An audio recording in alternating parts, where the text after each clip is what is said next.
concept. You have a great concept. You guys are doing it, man, and it's an honor for me to just be, a small rock, man, in your mountain. I'm gonna pop a top in your honor. Mr. Doc Walker blessed us with his presence and knowledge. We want to welcome in our next special guest, Haley Skarupa. She's a three-time world champion in women's ice hockey and most recently won Olympic gold with Team USA. The Cap Stadium Series is definitely my favorite, obviously. I'm a huge Caps fan, I always have been, and to be there at that game with my teammates and for us to bring, our gold medals to there and share it with everyone in this area was really, really special for me, and just the support and it's been tremendous from everyone in this area, and you can feel that there at that game. Welcome to Sports on the Hill podcast. Hashtag DC Sports Without the Politics with Carol and Robbie on True Radio Network.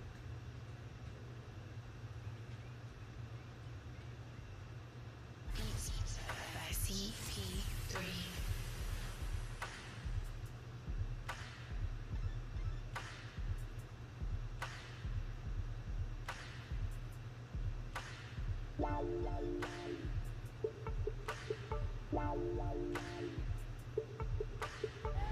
Many can copy us, but none can duplicate us. Beats by CPIII.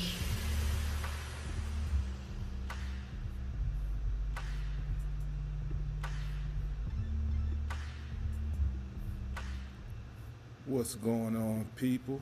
CP3 live in the lab, coming to you with Sports on the Hill podcast. Excuse me. Live on True Radio Network. Victory Monday. Washington football team. NFC East Division champs. Who could have thought it? We talked about it.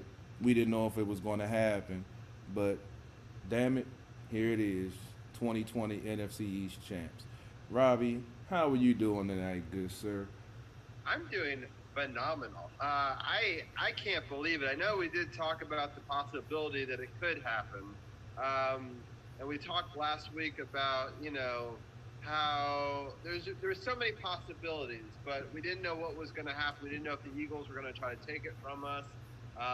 Luckily for us, they didn't try as hard as they could have, but it is what it is. I'm just so excited to get it. I'm going to drop a couple of quick facts on you. So we've done our show for 5 seasons now, right? This is season 5. And every team of the main 4, what most people talk about is the NBA, NHL,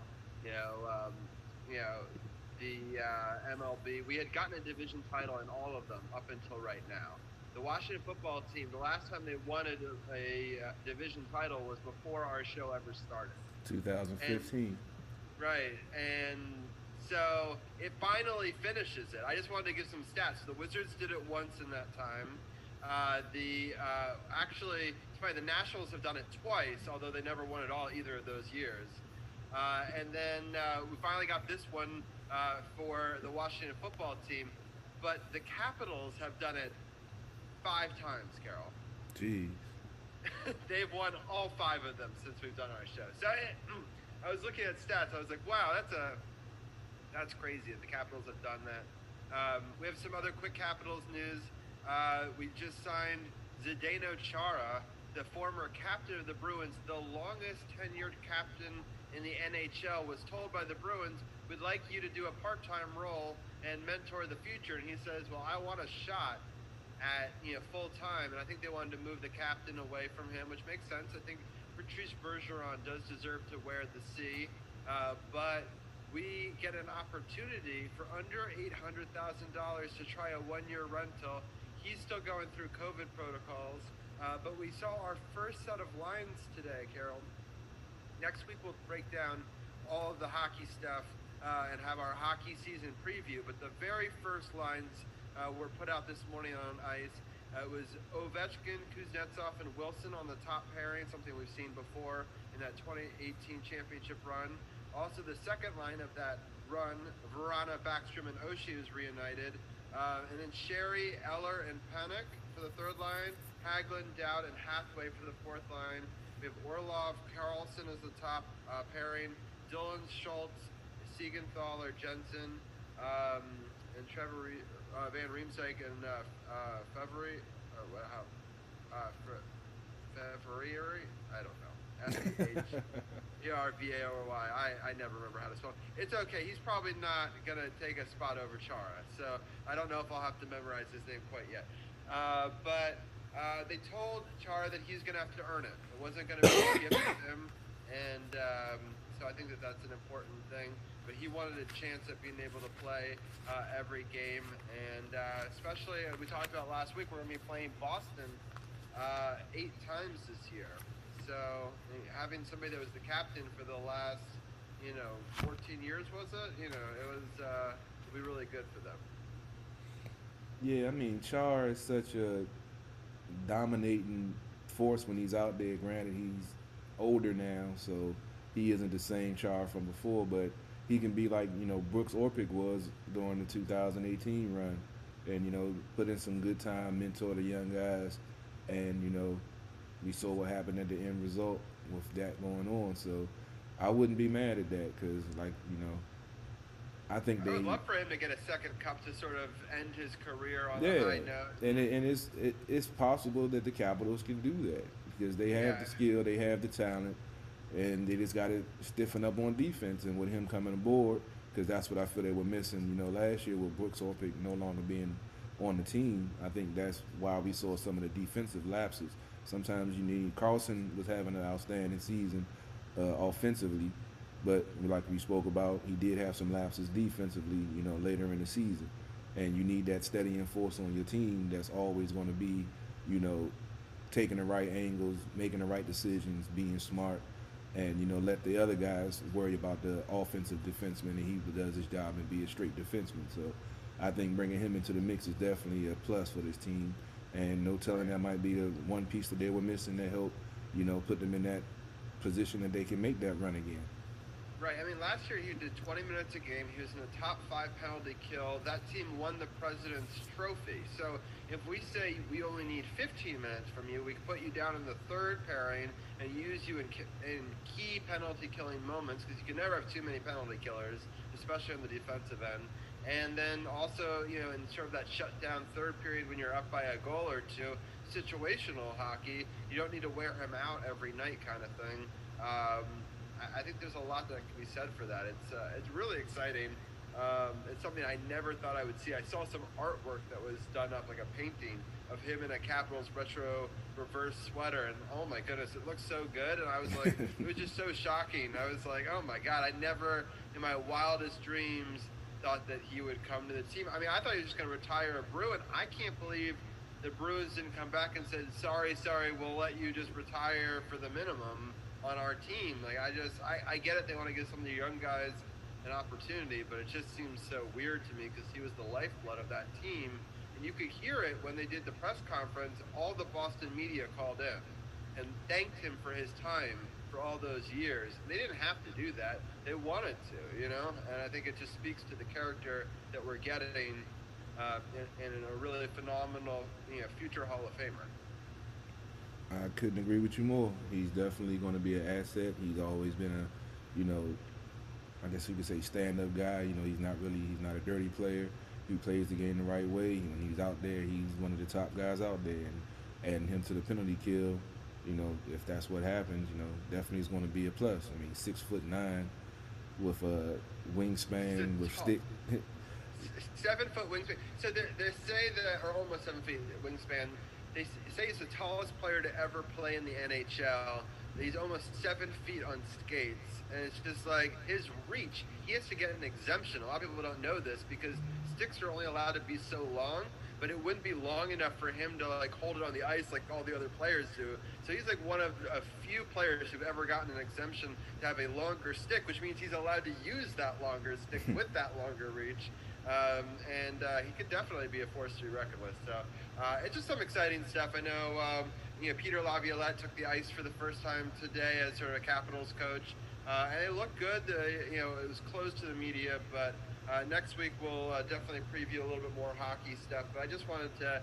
I'm wearing the jersey of Braden Holtby. I do miss him. But one last thing I'll say about hockey and the Capitals, it does say something that in the same offseason, two big rivals, and unfortunately Henrik Lundqvist had that heart issue, and that money opened up, and we were able to get another star veteran.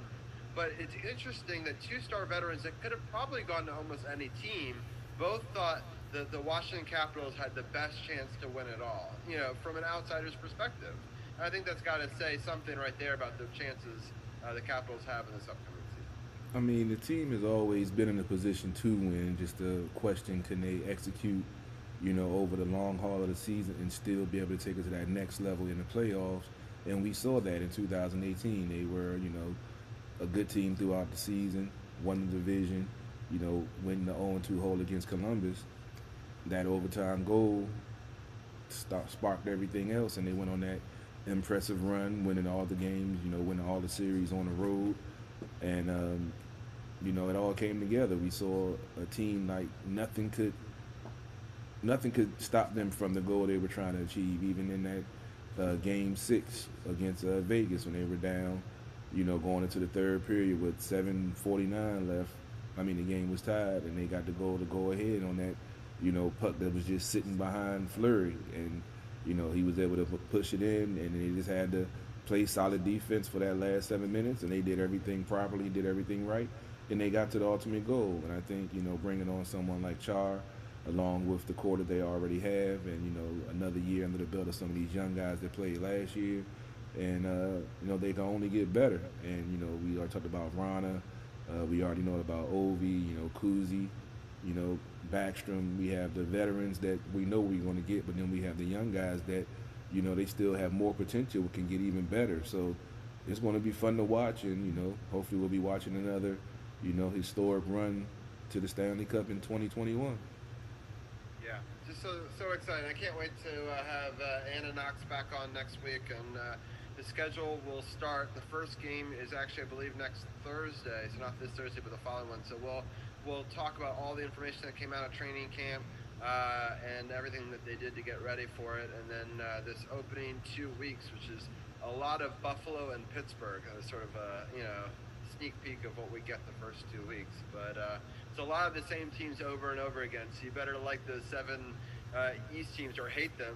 Either way, you're seeing a lot of them, which is great, because they actually, I guess that's the one last news and note I'll do, is they came out with the exact times of the games, and no surprise, 7 o'clock are like some of the latest games that you'll get. Almost all the games going back are either at 7. There's a couple of noon games, a couple of 1 o'clock and 3 o'clock on weekends, a 5 o'clock on a Sunday, but almost everything is at 7 o'clock. We don't have to stay up super late, Carol, to those like 10 o'clock West Coast games.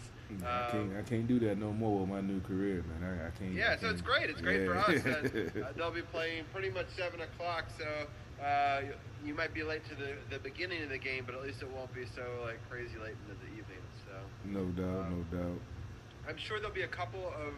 We're going to be doing it differently this year because we have a later show. I'm sure there'll be some games where instead of breaking in the beginning of the game, we'll be covering sort of the end of some hockey games live on air this season. So that'll be a little bit unique and different. We got to switch things up every now and again. We've been doing things the same for a while, so we got to throw a little spice in the mix every now and again. Yep, and we'll have the Washington Wizards and NBA Roundtable. They'll be joining us in the second hour tonight, and they'll also be a part of our coverage as we start to switch things, slowly away from the NFL time and into the hockey basketball time, which usually would be both at the same time, but it's kind of a little weird this year. But the Wizards played well. We'll talk about their 2-2 week. They actually came on strong towards the end of the week with our roundtable. I already see that DC's People's Champ and Brian are in the wings waiting for us to talk about that. We'll also maybe bring them in for some NFL roundtable. I wasn't sure. Is Duchesne going to call in? Or? I was just about to say, I just got word. Unfortunately, he's still out handling some business, and he won't be able to come on tonight. I just got the word from him like 30 seconds ago. Okay, so he's not going to be able to come on at all. So we actually may be able to bring in Brian and DC's People's Champ early, and we can break down this game since Brian had a lot more writing on it than probably I know anybody did. Brian is pissed off to the highest festivity right now. Yeah, he did a great podcast today about how angry he was at the Eagles and how he'll never root for the Eagles again and how he felt dirty doing it, and then they did him wrong. So That's what you get. Yeah. That's what you get for rooting for the enemy, man. I mean, you should have listened to what we said on the show, Brian. We said that the Washington football team was going to beat Philly, so we tried to give you the forewarning, but we'll talk about that later on, because I don't want to talk when you're not on the mic, because I want to keep it fair. I want to keep it fair. But, Sounds good. I mean, that whole Hurts situation, bringing in Nate Sudfeld, I got into it was with a Giants fan on my job, actually. We was talking about it. He's like, man, that was stupid. He was 7 for 20 for 75 yards. Granted, he scored 2 touchdowns in the red zone after they got turnovers. But as in for driving the ball down the field, he didn't do it. So just like we saw when Coach Rivera took out Haskins and put in Allen, you saw what happened with the offense. He gave him a spark. When they took out Haskins and brought in Heineke or whatever, I think that's the way I can't remember. But he sparked the offense. Hopefully we don't have to pronounce his name very much. I heard him say it like twice, and I still ain't got it down. It take me longer with names. Yeah. But he came in and sparked the offense and got points and made it a game again. So that's the same thing Peterson was saying. And he said he told the team and told them early on like Tuesday that was his plan. So it wasn't that he was trying to tank or he was just saying the hell with the Giants. That was the original part of his plan. So, I mean... Yeah, Hurt mentioned that actually they were supposed to go one half each way, but he thought that Hurts was playing well and he didn't want to just take him out right then, at halftime, which I get, give him a little bit more. But the reality is they didn't pull him when they were up. A lot of people are thinking that that's what happened. That's not what happened. They pulled him when they were already down, and the Washington football team has had a tendency in the second half of games to figure quarterbacks out, where they sort of let them run wild on them. They were top 5 worst at getting points allowed and not scoring in the first half, but they're top 5 the other way in sort of coming back statistics. I mean, that's how they were able to win 5 out of their last 7 games. I mean, people sort of forget that. They had to earn their way into this spot. Yes, it's only 7 wins, but it reminded me a lot of some of those other runs back in, I believe, 2012, where they had to rattle off a ton of wins just to barely make the playoffs. And it'll be interesting to see how they do against Tom Brady. There's all this talk already about how our defense is starting beef with Tom Brady, which is dangerous because you never want to poke the goat or whatever. Yeah, I saw Coach Rivera. I didn't get a chance to watch the press conference, but I had a chance to read some of the stuff that was said. And he said, it is bulletin support material, so Tampa's definitely going to be riled up about that. But he said that's the youth and the love of the game and a want to win that.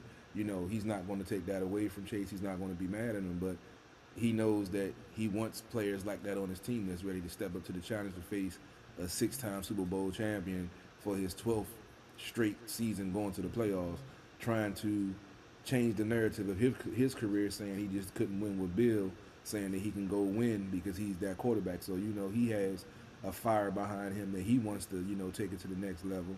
But then you also know in his 2 losses to the Giants, it was because of what? Pressure from the front 4, which is the Washington football team's strength. Yeah, in all the NFC East losses. I mean, the Eagles in the Super Bowl. Yeah, true. I forgot. See, I don't even like to mention that debacle because... But it does show that there's a history of NFC East teams, causing him some havoc, especially from the defensive side. So it shouldn't be a big surprise when we get the end result of this game. I'm not making no predictions yet. We still got to see who's healthy. We still got to see how the guys are doing. Terry with his high ankle sprain, Antonio with his turf toe, Smith with his calf, because Rivera actually said that he was thinking about putting in the Taylor kid in the game yesterday because he saw how Alex couldn't really move. But he felt like Scott Turner was trying to get the ball out of his hand fast so he wouldn't have to move. We saw what he said. He had like 10 completions of that he got the ball out of his hand in like 2.5 seconds. And that's how you counter a front. We've seen other offenses do that to our defense this season, so we couldn't get a chance to get pressure on the quarterback. But we've also seen this defense, not saying they're hurting people, but they're out physicaling if that's really a word, the offensive line, and they get worn down. And as long as the offense can move the ball and get time of possession on their side and run the ball and give the defense time to rest, we've seen this defense be able to do that for the whole game, as long as they're not going 3 and out and then putting defense in bad positions and getting tired and getting exhausted at the end of the game, and they don't have that next level that they can go to. That's what it's basically coming down to. The offense is doing just enough to let the defense get rest and let the defense cause havoc and wreak havoc when they're out there and they're able to dominate the line of scrimmage and dictate the pace of what's going on. And if this team has a lead, it changes the whole dynamic, because Scott Turner is a better play caller when he has a lead. Then other teams know that this team is a second half team, stat wise, and what we've seen on the field. Then that changes the whole perspective of how the other team is going to play, i.e. Doug Peterson yesterday. He's used to his team for 15 weeks, couldn't score on the first drive of the game. What did they do yesterday? Boom. So that already threw him off, like, okay, they haven't scored all year. We pretty much figured we'd give them the ball. We'll get it back after the defense stand, and we'll get points first. Then, boom, they get points. Then they go up 10-0. So then Peterson had to change his mindset. Hurts got the, touchdown run. He got the other touchdown run. But then Alex came out there, drove him down the field, and threw that beautiful touchdown pass to Logan Thomas. So, I mean, everything I see is coming together for this team right now. And, like they say in the playoffs, man, once you win, it's a whole new season. You got to play it like, it's your last game, because it is. And then you can go out there and you never know where you end up, as long as you're playing hard, playing right, and have the team on the same level and pulling for the same thing. You never know what might happen. Yeah, we talked about it a little bit last night, but I was really happy to see the resolve in the team because so I went on Hurt's pregame show, and if you missed that on sportsothp.com, I actually did the pregame show with me and Hurt, and then I did our postgame with the three of us did, Hurt, Carol, and myself. And there was keys to victory that I had in that one. I know that you always love keys to victory, and the big one for me was my keys to victory, Robbie. I got to trademark that, man. I didn't know you took my keys to victory to another show. I feel hurt. It was Hurt's show. So yeah, true. Still the same network, so okay, right, okay. Exactly. So the big things for me was starting off strong, keeping it close at the end, so it's not like you're coming back like 14 points or whatever. So either being tied or within 3 points or 7, right? Something manageable. And just, unfortunately we didn't really limit turnovers, but that would have been one of my keys. But those turnovers, we addressed it a little bit last night, but those turnovers were kind of crazy. The first one to McKissick, granted, how Alex threw the ball high, but he had a man in his face. He had to get some touch on it, and the defender closed in on it aggressively. And, McKissick bumped it up in the air, and the defender was aware enough when the ball came in his grab, he held on to it. And, we know what happened there. And then the second one, as Hurt broke it down great on our post game, because I didn't even get a chance to see the pass interference that he saw, but the defender actually had him in a horse collar, and the reason why he slipped because he fought out of that, and they didn't call the pass interference. Next thing you know, linebacker has an interception. So, granted, they were bad timed interceptions, but you really can't put the blame on him for both of those. Yeah, I'm happy that Hurt mentioned it, because I thought when I saw it live that it could have been, but it happened so quickly, and they never really replayed that angle again. So, it was basically, a non-mention thing. So for me, they did all the right things, because I kind of felt that the Eagles, if it was close, they weren't going to try that hard in the end. And that's the difference between tanking and going all out, right? So it's not that they're tanking, they're just not necessarily putting everything on the line, because in the end, they would have lost 3 spots in that draft. And I know people don't like to talk about that, but at this point, they didn't really have a whole lot, and they don't owe the Giants anything. They're not going to be they probably hate the Giants more than they hate us. That's a bigger rivalry in a lot of ways. So I think it kind of all ended up, the way that I expected. I didn't think Nate Sudfeld played pretty well. He could have probably played better, but I don't think. Oh, he sucked. Yeah, yeah. I He mean, he did. sucked good in a good way because it benefited us, but I don't know. You know, we've seen him play well. He played well against us. What was it? 2018. He had a good. I believe they won that game, and he played pretty well. So the way he looked yesterday, I don't know if it was. Well, he was inactive for almost the whole season. Yeah, so I forgot, but I you don't did even mention that. know how many reps he was getting. Even though they said they were going to put him in the game, I still don't know. How many reps they gave them over the course of the week in practice. True, They true. didn't look like they did. Yeah, but he's been in that offense, like Coach said, for 4 years. So but it really the players shouldn't aren't be. catching. I guess I don't know. There's timing that was just not there clearly. Well, the interception was just a bad throw, and the fumble was a bad snap. So he was just, to me, it's like a victim of circumstance. Because it's ironic. Jeremy Reeves, I follow him on Twitter. He tweeted out the other day that the Eagles cut him in 2018. He's like, it's ironic that I'm going to play against the Eagles with the chance to win the NFC East Championship with the Washington football team. And then it's just crazy that he ended up getting that interception from Sudfeld to, give the team the ball back to kill some more of the clock to make it harder for them to come back. So, and I believe that led to a field goal. So, gave them a 6-point lead, which made it put more pressure on the Eagles to know they had to score a touchdown and not just go down and kick a field goal. So, every little thing counts in the football game. It's like I always say, it's not just about going out there and being physical and throwing people around. There's strategy to it. There's a whole mindset that you have to have when you're coaching. That's why when folks be jumping on the coach like, oh, he sucks, this is it. You don't, it's so many different layers and strategies to it. It's not just about the guys going out there to perform or not performing. It's about having a good game plan against another team. And sometimes the other coach out-coaches you and has a wrinkle in his game plan that, sometimes causes problems. We see that with when Jay Gruden was here. Once they threw a wrinkle in it, he was done. He was a deer in the headlights the rest of the game because he didn't have the knowledge or the know-how or the strategy to know how to counter that. But now you have a coach that's been through a lot of different situations in the NFL, coaching and playing. So when he sees a wrinkle, it's nothing that he pretty much hasn't seen before, being in the game so long. So he knows how to adjust to it or counter it or make the team stop doing it because he, can key on something else. So it's just having that knowledge and know-how along with your players executing and you putting them in a position to execute and be successful, then it's all for naught. What was your thought on not going for 3 and just trying to get the touchdown? I know the analytics at the time of the game, they were talking a lot about how the current analytics say that that's the right call, but I kind of just say tie the game there. I mean, it's sort of in a similar situation, but I guess different than the end of the game where Ron went for 2 against the Giants instead of tying it there. It seems odd to me. But what is your take on that? Peterson has always been that way. When they went on the run to win the Super Bowl, he would go for it all the time. So that's like not something that's out of his character. I would have took the 3 being the point of the game where it was and his offense not being as effective as he had hoped and the Washington defense being, doing what they were doing.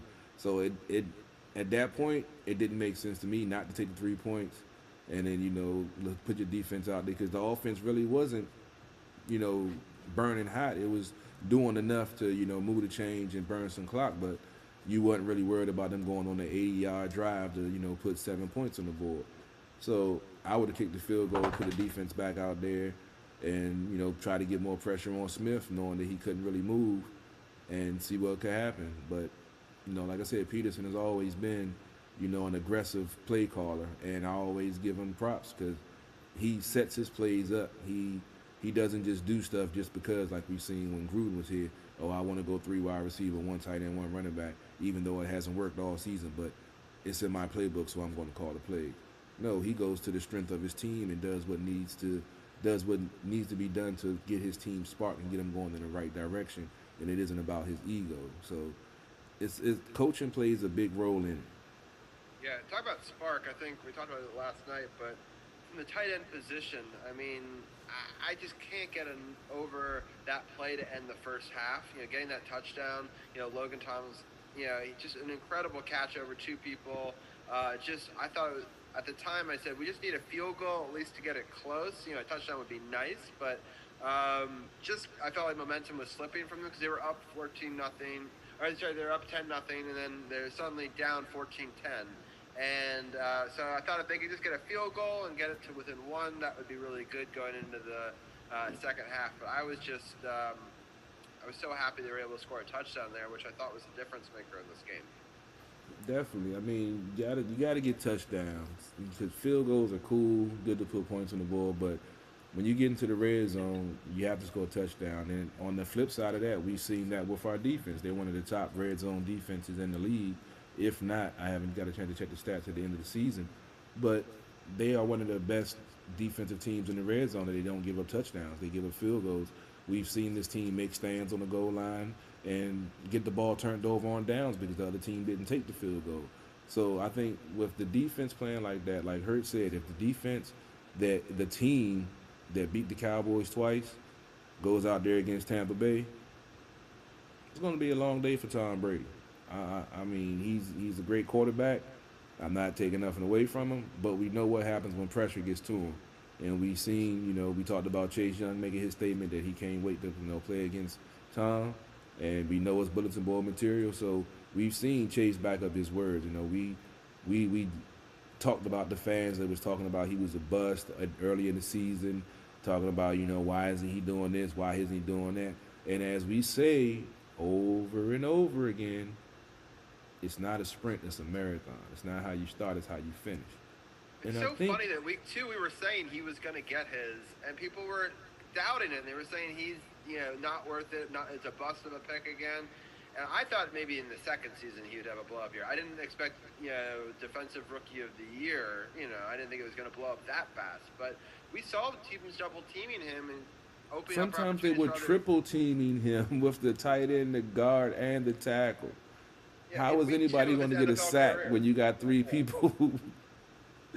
Oh, my God. In week 2 of his NFL career with no preseason, they were doing that to him. So, he's going to be a force. He definitely is. And, I mean, I've seen some of I follow him on social media. Some of the stuff I can't remember. I should have wrote it down.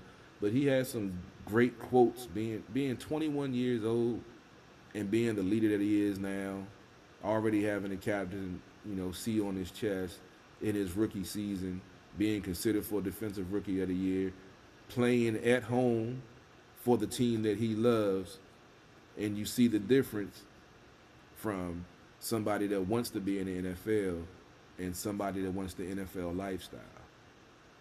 Yeah. You can see the difference from the guy that got cut last week to the guy that's being in the talk of being Defensive Rookie of the Year. I'm going to leave it at that. What a good call to cut him. I mean, I know it seems harsh, right? But I feel like it kind of...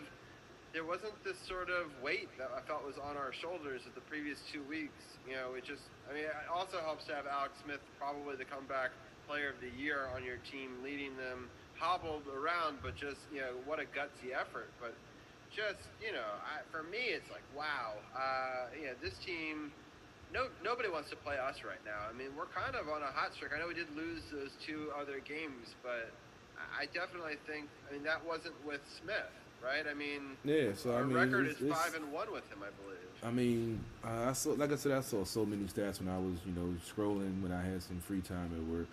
But I believe Hurt said that the Washington football team is the hottest team right now in the last 7 weeks. They went 5-2. So they were tied, I believe, for top. Yeah. Yeah. Well, like I said, I saw it. That's why I don't want to quote too much because I might get it wrong. But this team is playing some good ball, and we spoke about it over and over again throughout the season, Dujanae and myself, about the progress you're seeing in this team from week to week in the first year of Coach Rivera's tenure. With no OTAs, with no preseason, with no training camp for real.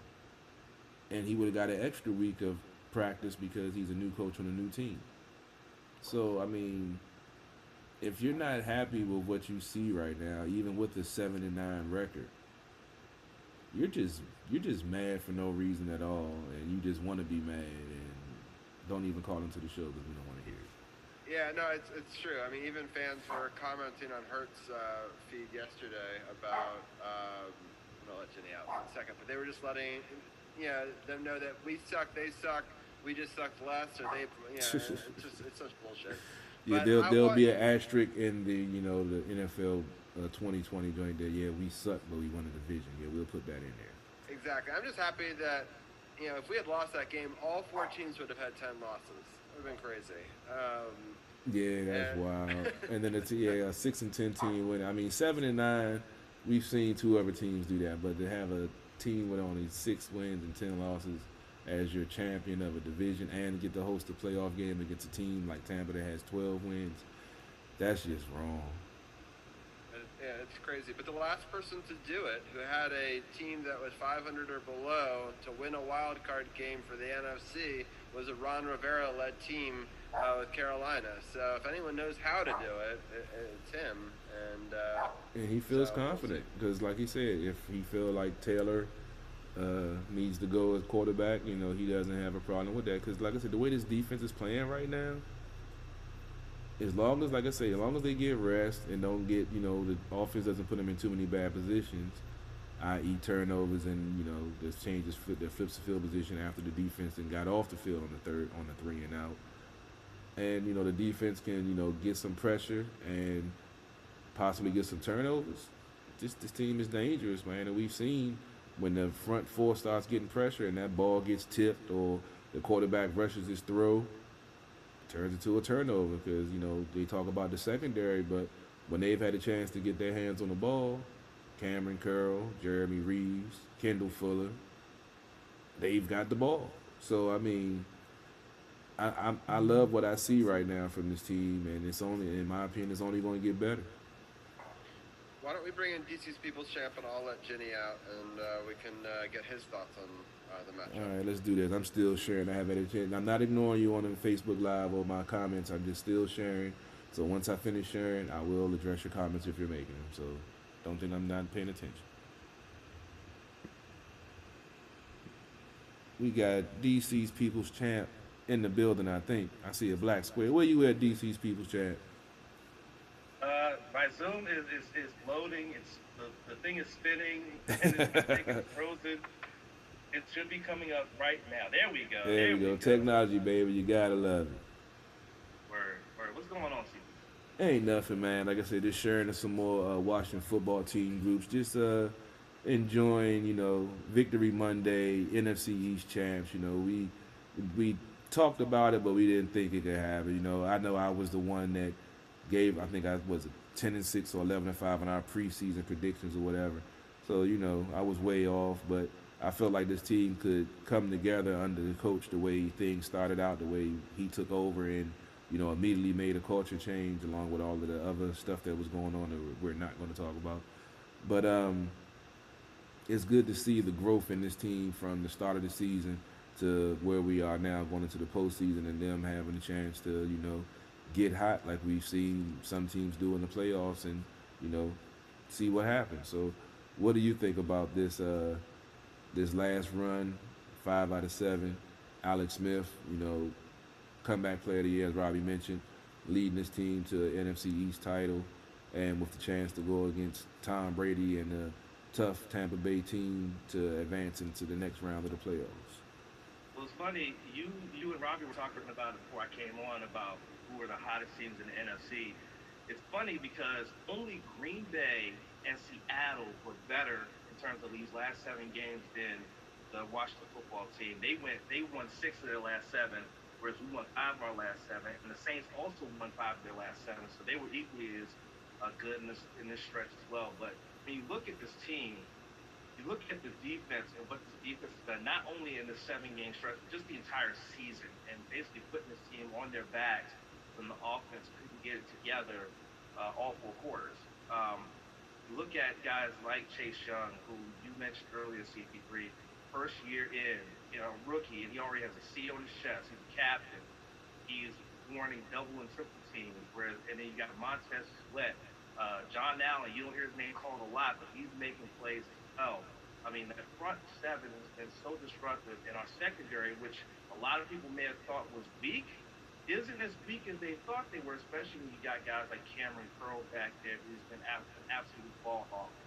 So when I look at the matchup going into this playoff matchup with the Tampa Bay Buccaneers, I'm not as nervous as I was when I found out that the winner of this division was facing them, because of the fact that this defense can cause a lot of disruption.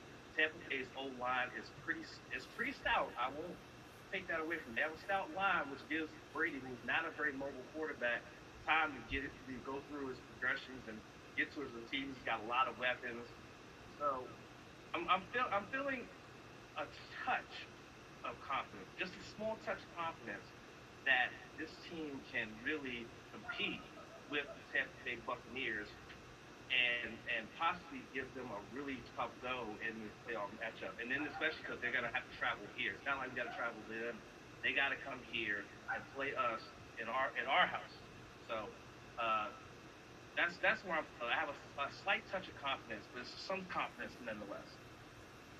Yeah, I mean, confidence, I guess, is a good word, even though, like we've talked about, the offense hasn't really, I mean, they did put up 40 and 30 in 2 back-to-back games earlier this season. So we've seen this team be able to move the ball and put up points, and the defense be effective and, I can't even say effective, that's not a good word, be dominating and be able to shut teams down.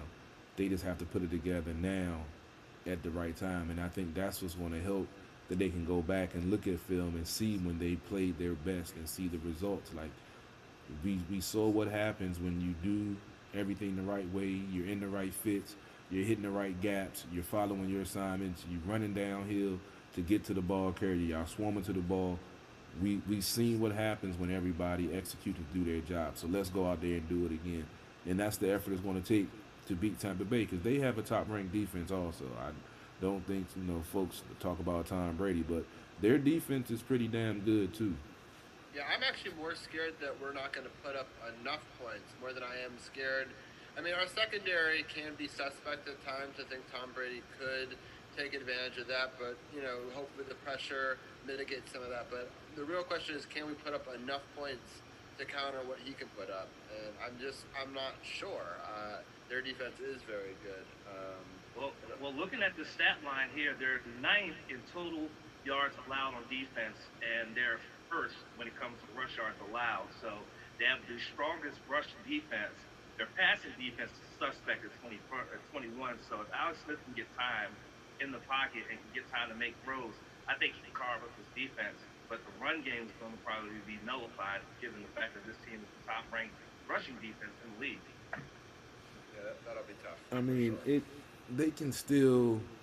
It's going to depend on the play calling of Scott Turner, honestly, because if they're able to get the running game going by really not lining up in shotgun and trying to do delayed draws and trying to run jet sweeps, if you line up, 2 tight ends and let Gibson find the creases and find the gaps because of Tampa's bad pass defense, they don't like to blitz unless they have to.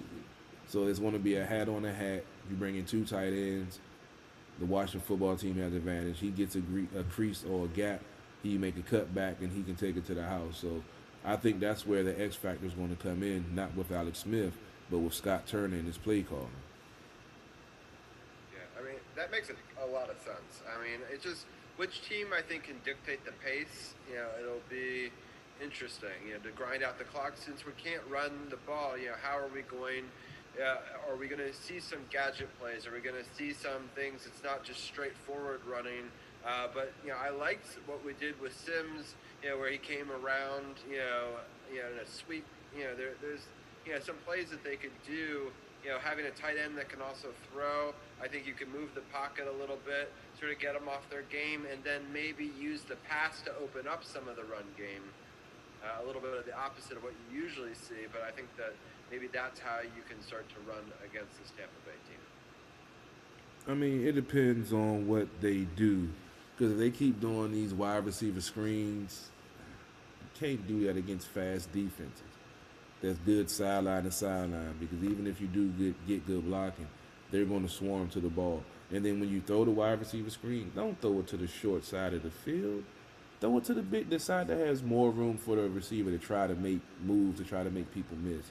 So that's when I talk about the intricacies. Sometimes, play callers don't take that into account because they're so enamored with trying to outthink somebody or catch somebody off guard with something they weren't expecting, and they don't look at what's right in front of them. And I think that's happened to Scott Turner a few times this season, where he's more concerned about trying to trick the other team instead of keep going with what's working until they stop it. They feel like they get something going. Oh, they're going to be looking for this, so we should do a trick play right here because that'll catch them off guard. You do want to set it up, but not in the same series when you've been doing the plays. You want to do that a little bit later in the game, especially when they're desperate, trying to get points, trying to get you off the field, and they're going to key in, oh, they were in this formation, they ran this play out of it. But then you do the trick play because then they're going to be over-aggressive trying to pursue to stop what they saw earlier, thinking they're seeing the same thing again. And then that's how you get the home run and then shut the team down, where then there's no way they can come back. And we've seen teams with Tom Brady and Bill Belichick do that to other teams. So it's just the fact of having to take that into account and start doing those things to other teams and dictate the pace and make them think you're seeing one thing and do something else, because he's in his early career calling plays is a little too predictable in my opinion. Yeah, that's true. I kind of want to bring in Brian here to get sort of an outsider's perspective. I enjoyed his podcast earlier. I get to hear a bit of the rant from the Giants perspective, but I can always hear more Giant fan ranting, and I'm much calmer than I was this morning, Robbie. Don't worry. That's good. That's good. I'm made for great content. So if people want to see angry Brian, you can definitely check out. I could only imagine what that podcast was like this morning. Did you have a beer in your hand and like throw it against the wall? You were so pissed off at like 9 o'clock in the morning. Yeah. It wasn't quite like that, but I was upset. It was a constant theme throughout the show, for the full 50 minutes. It came back to it, which I appreciate in the comedic third. He did it 3 times, so I will appreciate being angry 3 times. And if you go to the podcast partners button on sportsrthp.com, that's how I found it this morning. Click on that and click on the latest upon further review. But Brian, in a simple matter, what were your general thoughts? I mean, now you kind of heard our perspective a little bit. What are your thoughts on that game and the season for the Giants? Well, obviously, I'm disappointed this is how it ends, especially disappointed with how the Eagles decided to play last night. I personally think they should have played to win. I don't like their strategy of taking out Jalen Hurts. I thought that was just dumb, and especially for Nate Sudfeld, who was so bad. Like, he was just terrible. He was just so bad. Everybody doesn't have a Colt McCoy sitting on their bench, Brian. Yeah, no, they wish they had a Colt McCoy, don't they? But yeah, this was, I have to give credit to you guys. I mean, you did win the division, so I'll be respectful and say congratulations on your division title. Even though this is the worst year the NFC East has ever had. I mean, yeah. You said it, Robbie. All 4 teams could have had 10 losses, which is just crazy to think that the division winner could have had 10 losses. Unbelievable, but yeah, I don't understand Doug Peterson's thinking really. I would have just stuck with Hurts the whole game. I didn't know that they were originally planning to do Sudfeld for one half and Hurts for one half and Sudfeld for the other. But I would have just stuck with Hurts the whole game. And you're right, they don't owe the Giants anything. We hate them. Fuck the Eagles. I hate them very much. But there you go.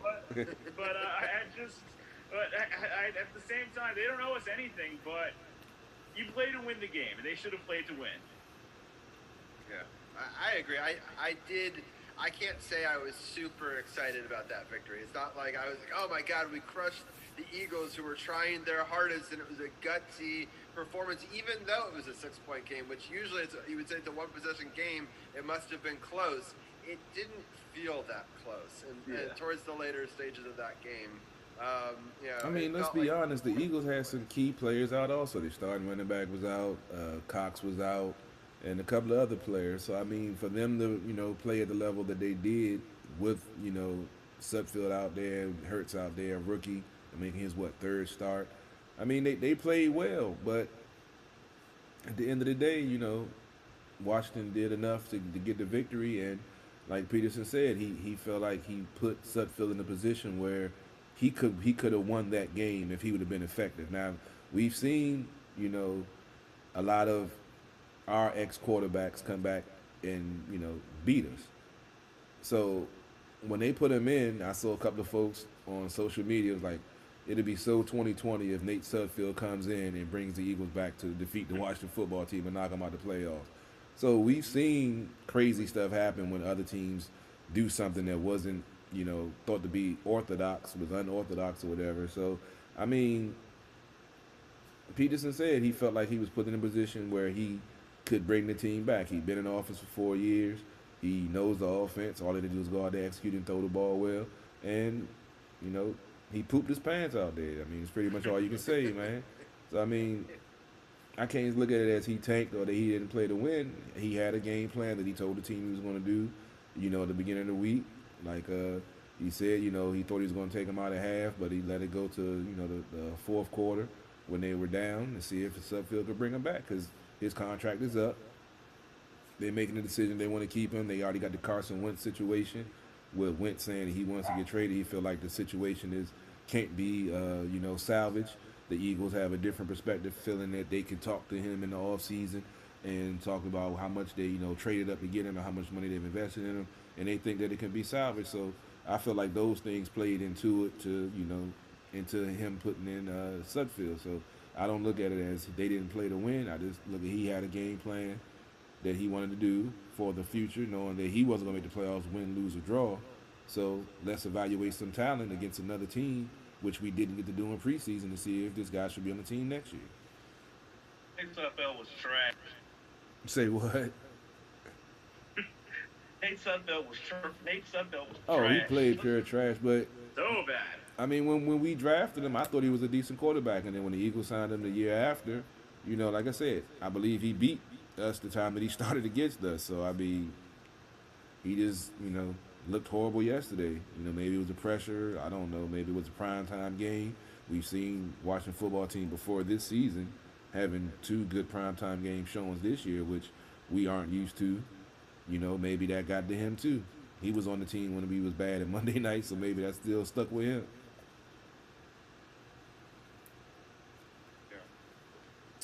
All right, well, I have a question for you, Carol. So there's sort of 2 ways that we can do this. We could do like an NFL breakdown where we break down the playoff games. We could either do it before the Wizards talk, or we could do it, bring these guys back in and you in it and do it at the end of the show. Which would you prefer? Let's say let's go ahead and rock it. I'm interested to hear this NBA talk because I didn't know the Wizards had won 2 games. I saw they had beat Brooklyn, which was a shock to me because I heard y'all talking about how hot Brooklyn was. So I'm definitely interested in some of this NBA roundtable, especially with the one game that Westbrook didn't get a triple-double. The team played very well and beat Brooklyn, I believe you said, Roddy. Yeah, it was a very close, indeed. It was some, I was actually surprised we won that game against the Nets. Well, we'll break down each and every one of them. But I was gonna tell Tim to get on. I told him 9 or 10 o'clock, but we're gonna go to it a little bit early. So just give me 1 second. Yeah, no problem. But we can also talk a little bit about the matchup with Tampa Bay. I mean, yeah. Why don't we break down that one, and then we'll bring in Tim and Arun after that. All right. Yeah, the Tampa Bay. Like I said, I didn't have a chance to keep a close eye on them this year, but like I said, the top-ranked defense. We talked about the secondary suspect, but they get good pressure up front. So if the offensive line can do their job, if the offensive coordinator can, get the run game going and get the play action game going, get them to use their aggressiveness against them, which we've seen teams try to use that against us, then it's going to be a whole different game because this team is playing some good ball. They're playing inspired ball. Their coach, fought off cancer during the season. He finally made the move to get rid of, the distraction on the team. And I feel like we saw that, the game the week before. We saw this team play with basically no heart, like they walked through the game. And Dujanay had a great point last week that I didn't even think about, that, they probably had felt a certain way about him still starting with his second COVID violation. And even though they took the C off his chest and, fined him $40,000, the fact that he was still on the team when the head coach is talking about, changing the culture, I think that really affected him. So, and I think going forward now, they know what's on the line now. That Chase then gave Tampa Bay some bulletin board material. They know they're going to play they A game. So we're going to see how that bulletin board material, transpires during the game. Did it help the team and put them in a position to know they had to step up and play to back up their captain's words? Or are they going to allow the Tampa Bay to use the bulletin board material and impose their will on this Washington football team at home, even though it's no crowd? But, still home, as you talked about, Tampa has to travel. What about you, DC's People Champ? What do you think? As I said earlier on, I mean, Tampa Bay's run defense is going to be what's going to be the problem. And with Antonio Gibson looking like he's still kind of hobbled by the turf toe, and the fact that if they get down early, the Washington football team, they'll have to be forced to pass, which is going to make them one-dimensional. And the passing game isn't as strong if Alex is not very mobile, and McLaurin might be still a little bit hobbled by the high ankle sprain. So they're definitely going to have to try to find a way to decipher that run defense that Tampa Bay has on the other side. On the flip side, Tampa Bay clearly doesn't run the ball as much. They basically rely mostly on Tom Brady and the weapons he has, such as Mike Evans and AB, as well as Gronk. So the secondary is going to have to be on their A++ game to deal with all of those weapons and be able to, stop that passing attack. And that front seven is going to have to get after Tom Brady. We know Tom Brady's not going to scramble. He's not going to run away. He's going to be in the pocket, and that's in Chase Young.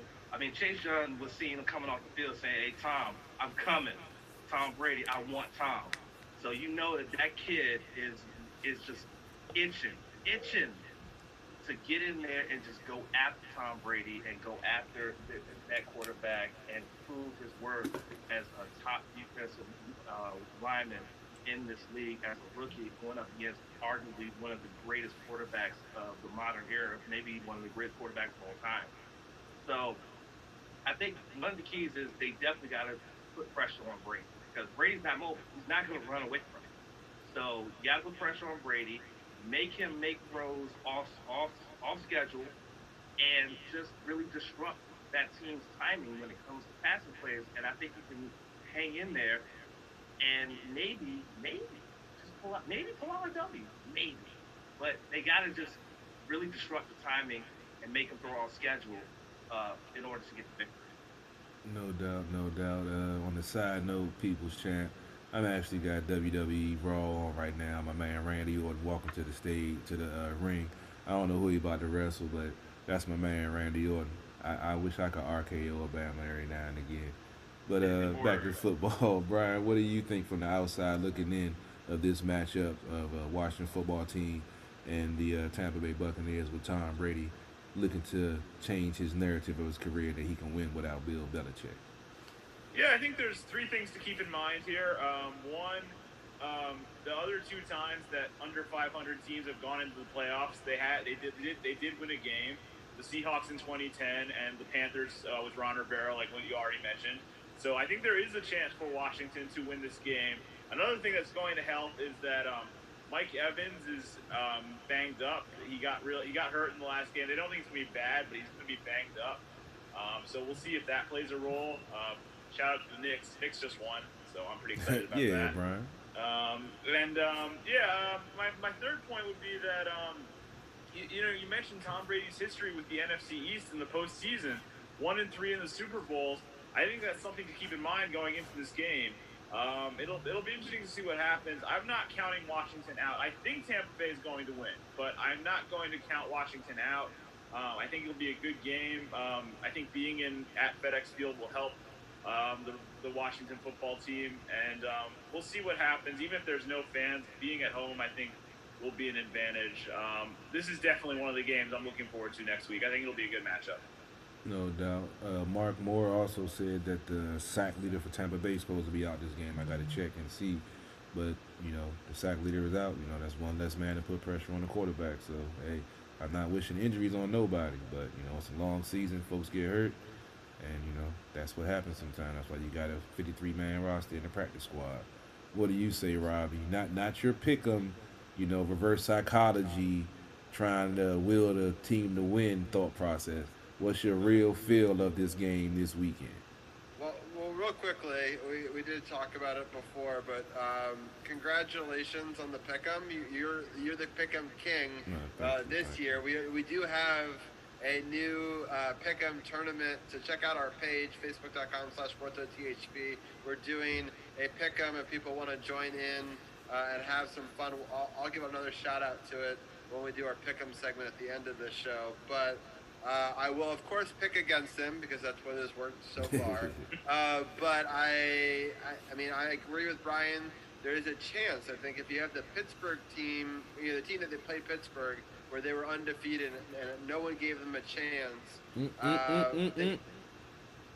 Carol gave them a chance. Thank you. Yeah, so most people did not give them a chance. Hey, I got to give my credit, man. That's why I love to be on the record. I said it first. You did. You said it first, and you were right. And who knows? Maybe you'll be right again.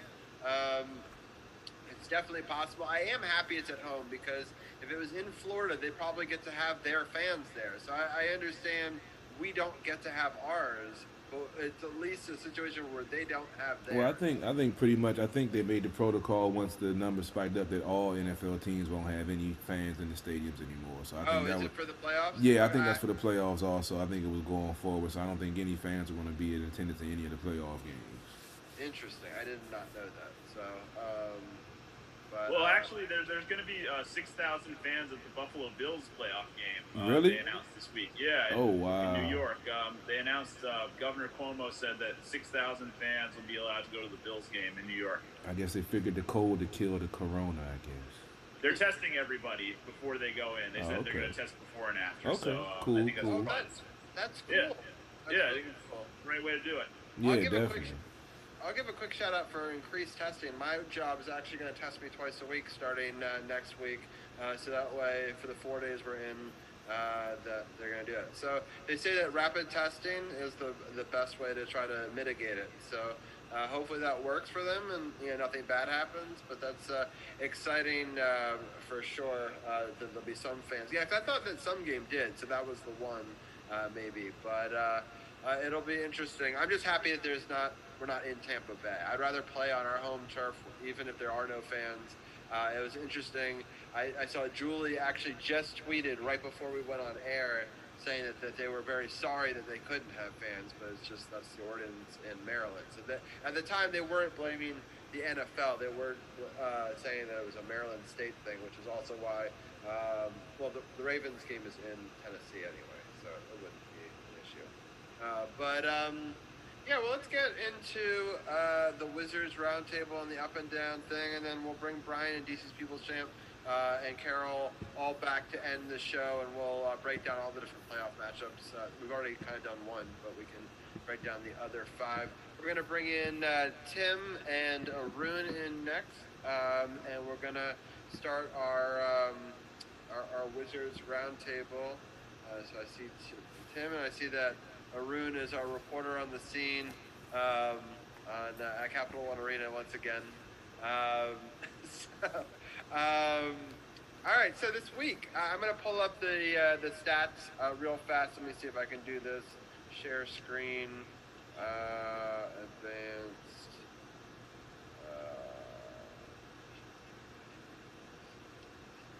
I'm on a new Mac, so that's why I should have probably trusted this app before. But let me see if this works.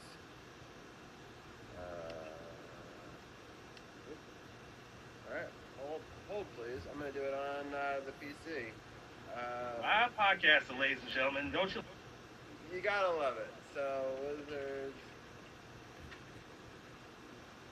It's a good thing I have 3 computers in front of me, though. So. By the way, Robbie, I decided to wear both my belts tonight because earlier this morning at New Japan's Wrestle Kingdom, a new double champion was crowned. So in honor of the new double champ, I had to be the double champ tonight. Nice. The DC double champ. So, all right. Hold on. It worked for a second, and then I moved it. Let's try this again. All right. Does that work? Do people see it? Yeah. All right. So let's pull up the full schedule. We're gonna do it this way. So the first game was the Bulls versus the Wizards. It was a pretty close game, for most part. I thought that they played pretty well. Unfortunately, the Bulls kind of pulled away from it. But it was close both ways. So the Bulls and Wizards both were winless at the time. So you knew that both teams really wanted it. I'll point out that Russell Westbrook once again had a triple-double, as you see here. But just overall, the Bulls just seemed to want it more, even though it was in Washington. Now, last week, I wanted to remind people, a lot of the people on the roundtable predicted 2-2. I predicted 1-3, so I was incorrect. But the thought process was that they would either split the first two and split the second, or win the first two and lose the second two. Most of the team, I don't know if anyone had us losing to the Bulls twice, but yet winning a back-to-back game, and then having to go on and beat the Nets. So they did it the hard way, I would say. But overall, it was an interesting matchup. I'll let DC's People Champ, I'll let you give your first thoughts on this game. I think I was the only one on the squad that thought that they was only going to lose one, and I thought it was going to be the Timberwolves. I thought they was going to sweep the Bulls on this one and then beat the Nets. So I was dead wrong on that one. This game right here was just very interesting just because of how close it was, and the score can definitely show that. Russell Westbrook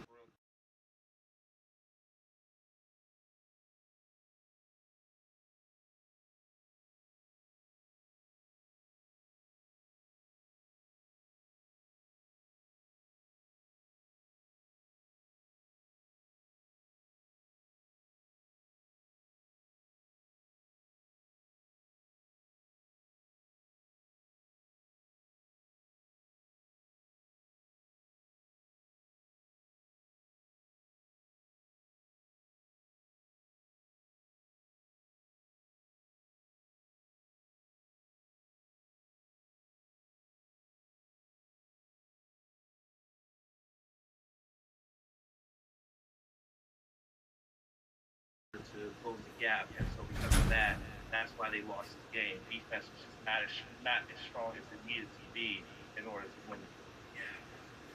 All right, Arun, what's your take on this game? Yeah, I don't think the Wizards were particularly sharp in this one. They had like 11 turnovers between just Beal and Westbrook, which is pretty crazy. And I think in the fourth quarter it was like mostly a double-digit deficit throughout. I think the bench wasn't that bad, but the starters kind of let them down. But they put Bonga in the starting lineup. He was scoreless in 16 minutes. Brian played pretty well, but Westbrook, even though he had a triple-double, he had 6 turnovers. Beal had 5 turnovers, and overall, the former Wizards killed them. Satoransky, Otto Porter, and Garrett Temple all had double figures, were on fire from 3, and the Wizards had no answer defensively, as Ken mentioned. Yeah, Tim, what were some of your thoughts on this first matchup with the Bulls? Yeah, I mean, I thought it was a really disappointing game just because, like Arun said, so many former Wizards really killed us in this game. And also, the Bulls came in with 0 wins as well, so something had to give in this game, and I think that's why we chose the Wizards to win at least one of these two. And I thought they would really come out to play and actually blow out the Bulls because they were desperate to finally get a win. But again, the defensive lapses were really bad, and a lot of bad shooting, but it could have been worse. And I also think that maybe the Wizards losing games like this is really going to motivate them to kind of improve and win some of these next games that they really need to not fall into a huge hole. But this was just a terrible game. All right, from an outsider's perspective, Brian, what did you think of this first matchup with the Bulls? Yeah, I agree with what everybody said. This was a bad loss. just sloppy basketball from the Wizards against another team that hadn't won a game up to that point. Got to be better than that in all aspects. I was looking through the stats as you had them up there, Robbie, and the three-point shooting was not good at all. 10 for 37, really not good at all. Bertans had 3, and Denny had 3. But other than that, the rest of the team did pretty bad when it came to the three-point shooting, and you can't have that in today's NBA. So, yeah, I was surprised they lost this game because I think they are a better team than the Bulls, at least on paper. And I was surprised they lost the next one too. But definitely a disappointing loss, I would say for sure.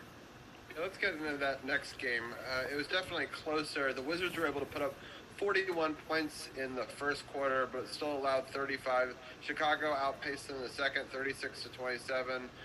It was pretty close in the third in scoring. And the Wizards kind of tried to come back in it and outscored them in the fourth, but just not enough. Otto Porter, once again, put up some good numbers, 28 points and 12 rebounds. Zach LaVine seems to always be a beast against us in both nights.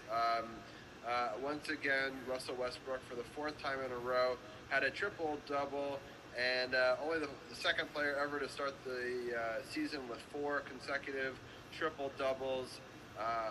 Unfortunately, we went 0 for 4, and then Bradley Beal did put up 28 points. But we'll go in reverse order this time. So I'll start with you, Brian. What are some of your thoughts on this game? Well, I actually thought the Wizards were going to win this game because it was the first game back with Rui Hachimura, and I thought that he was going to be he turned out to be a pretty big difference maker in the 2 games. The Wizards won later in the week, so I thought he might be a big difference maker in this game. And he did score 17 points, but I think it's going to be remembered for his really just awful pass at the end that he really didn't need to make. Like, I thought that was kind of a rookie mistake from somebody who's entering his second year. I thought that was kind of a dumb play from Rui. He was working his way back, but I just thought that was kind of a dumb pass to make in that spot. And you mentioned Otto Porter having a big game. This seems to be kind of a revenge game for him against the Wizards. 28 points in 31 minutes is great. 12 rebounds too. Great performance from Porter in this game. He really killed the Wizards. I'm sure that felt really good for him, knowing that the Wizards traded him. This was another frustrating loss. Like I said, I expected them to win at least one of these games against the Bulls. When I had picked my 2-2, I had one win against the Bulls and the win against the Timberwolves for my 2-2, and it ended up being the win against the Timberwolves and the win against the Nets for the 2-2.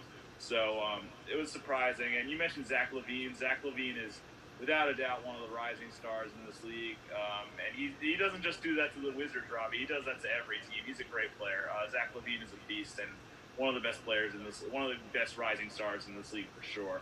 Yeah. Bad loss for the Wizards. There's a lot of trade rumors always surrounding him, kind of like Bradley Beal is for the Wizards. There's always talk about if he's going to go on to somebody else, or so it'll be interesting to see if he ends up staying for a long time with them or not. But the thing that pops out to me is 7 players with double figures in points. You're not going to win a lot of games if you allow that. Obviously pretty dangerous. I'm going to go to Arun next. Arun, what are some of your thoughts on this game? Yeah, I thought the Wizards were on their way to victory in the first quarter when Rui just came out on fire, and Thomas Bryant was also incredible in the beginning of the game. And then once they went to that bench, really struggled with Robin Lopez and Bertans. On New Year's Eve, he was 0 for 8. Coming into that game, he said he was 60 to 70%, and looked like in that game. And down the stretch, everyone's going to talk about the Rui pass, but before that, Bradley Beal missed a wide open dunk on a good play called by Scott Brooks. I actually think that it was pretty unlikely, even though it was a bad pass, obviously, that they were going to convert 3 points with no timeouts in that situation, especially given the Wizards situations of I don't remember them coming through in a play like that in recent history. So I think they lost the game earlier than that. And LaVine, they did a good job on him in this one, more so than the first game. He's only 6 of 17 from the field, but he took over down the stretch, and that's what Levine does, and overall, not a good loss out of Porter's revenge, obviously, and he's somebody that the Wizards could have used. They overpaid him, obviously, but he's still a good player, and I'm glad he did well. Bulls are 3-4 now, but still a bad loss for the Wizards. Yeah, People's Champ, I want to get your thoughts next, and then I'll get Tim's after that. But People's Champ, what were your thoughts on this game? I think one of the things that most people don't understand is that Rui Hachimura was only expected to play 20 minutes in this game because he was coming back from dealing with a bout of pink eye, which I've had as a child, and it sucks. So he was expected to only play 20 minutes in this game, and that was it. But he ended up playing 25 and still got 17 points in 25 minutes. So that's amazing for it being his first game of this season.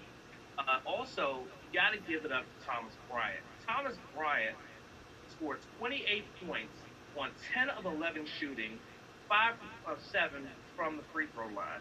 He was an absolute beast. And also, he was 3 for 3 from beyond the arc. So he was a beast. But, again, as everyone has said so far, this was just one of those ugly losses that you just don't want to have. But I think it was this loss that sparked what happened next, which we'll get to. But, yeah, but again, Rui coming back from dealing with pink eye and being out and not being with the team and things like that, come back and score 17 points in 25 minutes, 5 more minutes than he was expected to play. Unbelievable. For sure. Tim, what are your thoughts on this before we get into the third game? Yeah, I mean, it's a very disappointing loss because also the Bulls had 4 guys out in the COVID protocol. So not only are they a non-playoff team that was playing shorthanded, but the Wizards also lost a second time in a row when they really needed to get in the win column. But I think this was already said, but the Latvian Laser had a terrible game. He was a minus 18 on plus minus, and he admitted that he was really bad.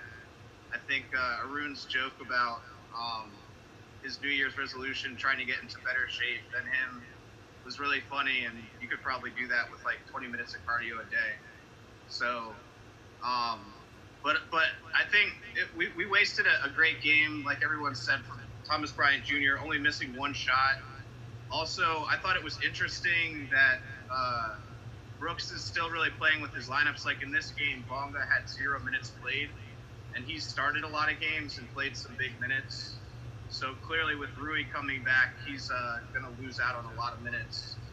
And also Neto had another great game, 3 for 3 on 3-pointers, scoring in double digits. I think he's earned his additional minutes, and he's taking a lot of time away from Robinson, which is probably good because he does a lot on the offensive end.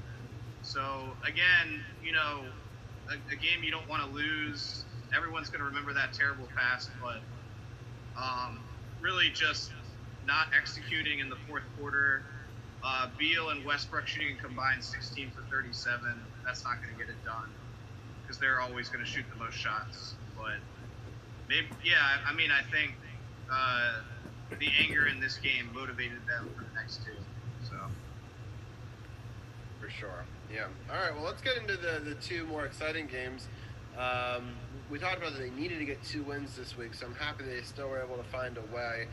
This next one, they go to the Minnesota Timberwolves. It's an 8 o'clock game the very next night. So Westbrook has not been playing in back-to-back games because he's been playing up a tremendous amount of minutes. In this game, the Wizards started off really hot, scoring 37, outscoring Timberwolves by 12. The Timberwolves kind of came back in the second, but then the Wizards put up a third quarter where they outscored the Timberwolves 40-14, and that was the real difference maker that kind of blew the game open. Minnesota tried to make a game of it, outscored them by 8 in the fourth, but by that point, it was already a 21-point victory. I thought that a lot of players played really great in this game. I think Denny has showed that he's been really good. I know so many people wanted to call him a bust, and before he ever played his first NBA game, just because like, oh, European, or oh, he's from the Israeli league. You know, that doesn't mean anything. Even if he's an MVP, like they were saying that's like not as good as playing in college.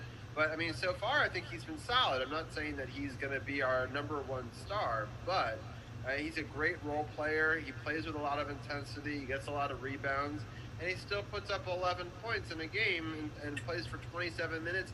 And the big thing for me is he plays defense, right? So it's something that a lot of Wizards players haven't been doing over the last couple of years. So I really like the starting five, even without Westbrook in the lineup. I think that sometimes Westbrook tries to maybe do too much, and so I think that it's distributed a little bit more evenly. I mean, look at how many players are in double digits here. It's 4, 5, 6, I think it's 8, right? 8 players in double digits. So, I mean, if they can spread the ball like that and everyone gets a chance and the rebounding is collective, they seem to be able to do much better. They don't want to have to rely on Westbrook. So, in the next game, we see where they kind of come back and find that in-between where Westbrook only has a double-double, but they're able to get a win instead of a triple-double. But I just thought that the Wizards played really well in this game. I'm going to go to Tim and get your thoughts first, and then after that I'm going to go to DC's People's Champ. Yeah, just like you said, Denny was a plus 32 in this game, so not only did he score some points, but the defense was really good. And actually this game wasn't even as close as 21 points. Minnesota had a lot of garbage points at the end of the fourth quarter. But I felt like the third quarter might have been the best basketball that the Wizards have played, I don't know, 2 years or something like that. And if we can just bottle that and replicate it for the rest of the year, the Wizards will probably make the playoffs. But it kind of the funny thing after that game was, even though the Wizards won and that was great, and they really needed to win against a poor Minnesota team, the next question always becomes, well, why can't they win with Westbrook? And I know I thought, maybe this team is better without Westbrook. I don't think that's actually the case. But, to play this well in a road game on a back-to-back, really dominate pretty much the whole game except the end is impressive. And, if you're going to shoot 49% from three, that'll do it. One thing, not that 76% is really bad on free throws, but it has been really frustrating that the Wizards have missed a lot of key free throws in the fourth quarter, so I'd like them to clean that up. But overall, a great game, and I know Minnesota's not good, but you have to be happy with this performance. Yeah, also it's helpful when they don't have their star player. But I mean, we were without Westbrook, so I mean, you play with who you have. But I think Towns is such an important player for them that having him out, I mean, is a difference maker. I think I was hearing people, I think maybe even in the group, saying they might be the worst team in the NBA without him. Right? With him, they're okay, but without him, there's nothing really too special. Probably bottom 5 without him at best. Yeah, exactly. So, DC's People's Champ, what were your thoughts on the first victory of the season for the Wizards? Four points I want to make. One, free throw shooting is very important. They shot 76% from the line, from the charity stripe. That's going to win you a lot of games. That's number one. Number two, Thomas freaking Bryant went 7 for 7 from the field on this night to get his 18 points as being part of one of 8 players that scored in double figures. Number 3, Neto continues to assert himself as the number 2 point guard on this team, playing well, making baskets when he needs to, and things of that nature. But the very important point of this game was, this was a statement game that this team was extremely pissed off at the loss they had the night before. I said it last week that I thought they were going to lose this game because it was a back-to-back where they had to travel. But they went out there and they made a statement that they did not like the fact that they lost by 3 to a very poor Bulls team. They were pissed off, they were angry, and they went out and they played pissed off and they played angry, and this is the result. This game was not even close. not even close. And that's what I love about this game. That it wasn't close. They didn't allow the Timberwolves to get that much into it, and this was a statement win for this basketball team. Yeah, I'm gonna go to Arun next. What were some of your thoughts on this game? Yeah, I think this was a gimme win, probably, even though it was an impressive performance. The Timberwolves were pretty awful on the defensive end. In fact, the first half, the Wizards were barely winning, and I thought that was a little worrisome, but I'm glad they took care of business in the third quarter where they outscored them 40-16. As Tim said, it wasn't really even that close. And then Bertans, who was minus 18, was plus 24 in this one, so I think that was a big key difference in this one. And the starters all played great. Neto, nobody could really expose them defensively this time because the Timberwolves, for some reason, they're not starting their number one draft pick, Anthony Edwards. They started Ricky Rubio dead, and they're already starting D'Angelo Russell, so it wasn't really without Towns, who gives the Wizards fit usually.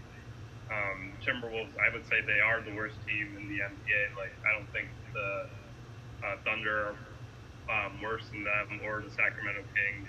The Knicks are one of the best teams apparently right now in the NBA. So, overall, damn right they are. Overall, really good win, but they took care of business. I don't think there are reasons to suggest that Westbrook hasn't been they are better without Westbrook. But the Timberwolves are clearly worse than the Bulls and the Magic and the 76ers and the Brooklyn Nets as well. Yeah, interesting. All right, I'm going to get Brian's take next, and then we're going to move on to the last game of the week. Yeah, this is like everybody said. I think this was a win to get the Wizards on track. I think it's something they desperately needed, especially after those losses to the Bulls left a bad taste in everyone's mouth. So to get this win, I think was good. 8 players scored in double figures for the Wizards in this game. All 5 starters, and Bertans, Jerome Robinson, and Robin Lopez off the bench. So that was something to keep in mind too. Everybody played well in this game, and like Tim said, I really don't think it was as close as the final score indicated. It was honestly much more of a blowout than that, and it wasn't even close. And I agree that Neto has been playing great ever since he got here. He's been such a great pickup for the Wizards. I think he's established himself as the number 2 point guard behind Russell Westbrook, and shown them that on nights when Russell Westbrook isn't playing, you have a reliable guy like that who can back him up, put up big minutes, get some points, and have a good night. So, like he did in this game. So this was a good first win for the Wizards. They should be glad to have this one. Yeah, definitely. All right, we're going to get into the last game, which was a really close game all the way through. The Wizards outscored the Nets 29-28 in the first, and then the Nets outscored them 43-41, and then it went back the other way where the Wizards outscored the Nets 24-22, so it was very close going into the fourth, and the Wizards were able to hold on to that 1-point lead through the fourth. There was a tie in scoring in that one, 29-all. So, they were able to win 123-122. Some interesting notes. Not many people have Thomas Bryant with the game winner, so that was interesting. I also thought Kevin Durant and Kyrie Irving both missing on potential game-winning shots towards the end of the game. You don't see very often, so they deserved the win. They played hard the whole night. I kind of was waiting for the other shoe to drop because it was so close. I was like, oh, this is going to be one of those games where it's close at the end and the Nets are going to take over in the last minute and we're going to lose a heartbreaker. That was kind of what the feeling I had. I didn't know if they were going to be able to hold on. I know that some of those players for the Nets can just take over games. But I thought Rui Hachimura played very well. Thomas Bryant, as we've been talking about, 14 rebounds and 21 points. Westbrook only had a double-double, but he was able to pick up 5 rebounds pretty quickly. At one point, he had no rebounds, and I was like, "Oh, he's no way." And then 2 minutes later, he had 5, and I was like, "Oh, wow!" And then, but he was able to, really focus on assists and points, which is what I really want him to focus on. If he's, being our star rebounder, I think it's wasted energy, and he's just maybe turning the ball over sometimes when he exerts himself too much and wants the game too much. So let the game come to him. Let some of your other players step up. I mean, Bradley Beal, on the other hand, he got 10 rebounds and 27 points. And I think, Bertans played well as well. So just a really good victory. They were able to hold on at the very end to pull out the victory. A very exciting game. I'm going to start off because I know it's the other New York team. I'm going to start off and get Brian's thoughts as a New Yorker who's a Knicks fan on this game. Yeah, I was very happy to see the Wizards win this game as a Knicks fan because I really hate the Nets, and I really, like you said, Robbie, I really love seeing Kevin Durant, Kyrie Irving miss shots to potentially win the game. That brought a smile to my face as well. The Nets are kind of struggling a little bit after a hot start to the season. Spencer Dinwiddie just went down for the year, which is a huge loss for them, so we'll see how they do the rest of the way. But this was a great win for the Wizards. Thomas Bryant, like we said, just seems to get better and better. You saw he had the double-double and the game-winning shot. He is turning into a great player for the Wizards. What a great find he was in that game. I'm just looking at the stats as you cycle through them here, Robbie, and the Wizards deserve this win. You want to see them do better on the three-pointers. That's 12 of 33 is not great. But, to get this win against a team like Brooklyn, you'll take it, especially after the way the season started. It looks like things are heading in the right direction. And this was a good win for the Wizards. Obviously, there's only two of them to choose from, but this is the best one of the season so far. Yeah, two stats that really stand out to me, because actually the Nets have some better numbers in a lot of categories, including, blocks and stuff, but turnovers. The fact that the Wizards only had 7 turnovers and the Nets had 20 points in the paint to outscore them, but just second chance points, because the reality is, I believe they were actually shooting at a better clip. They were. So their field goal percentage was actually better, but you can see that the Wizards took almost 20 more shots, right? So having those second chance opportunities in what ultimately is a 1-point game really could be the difference maker. Arun, speak to some of that, and what are some of your thoughts on this one?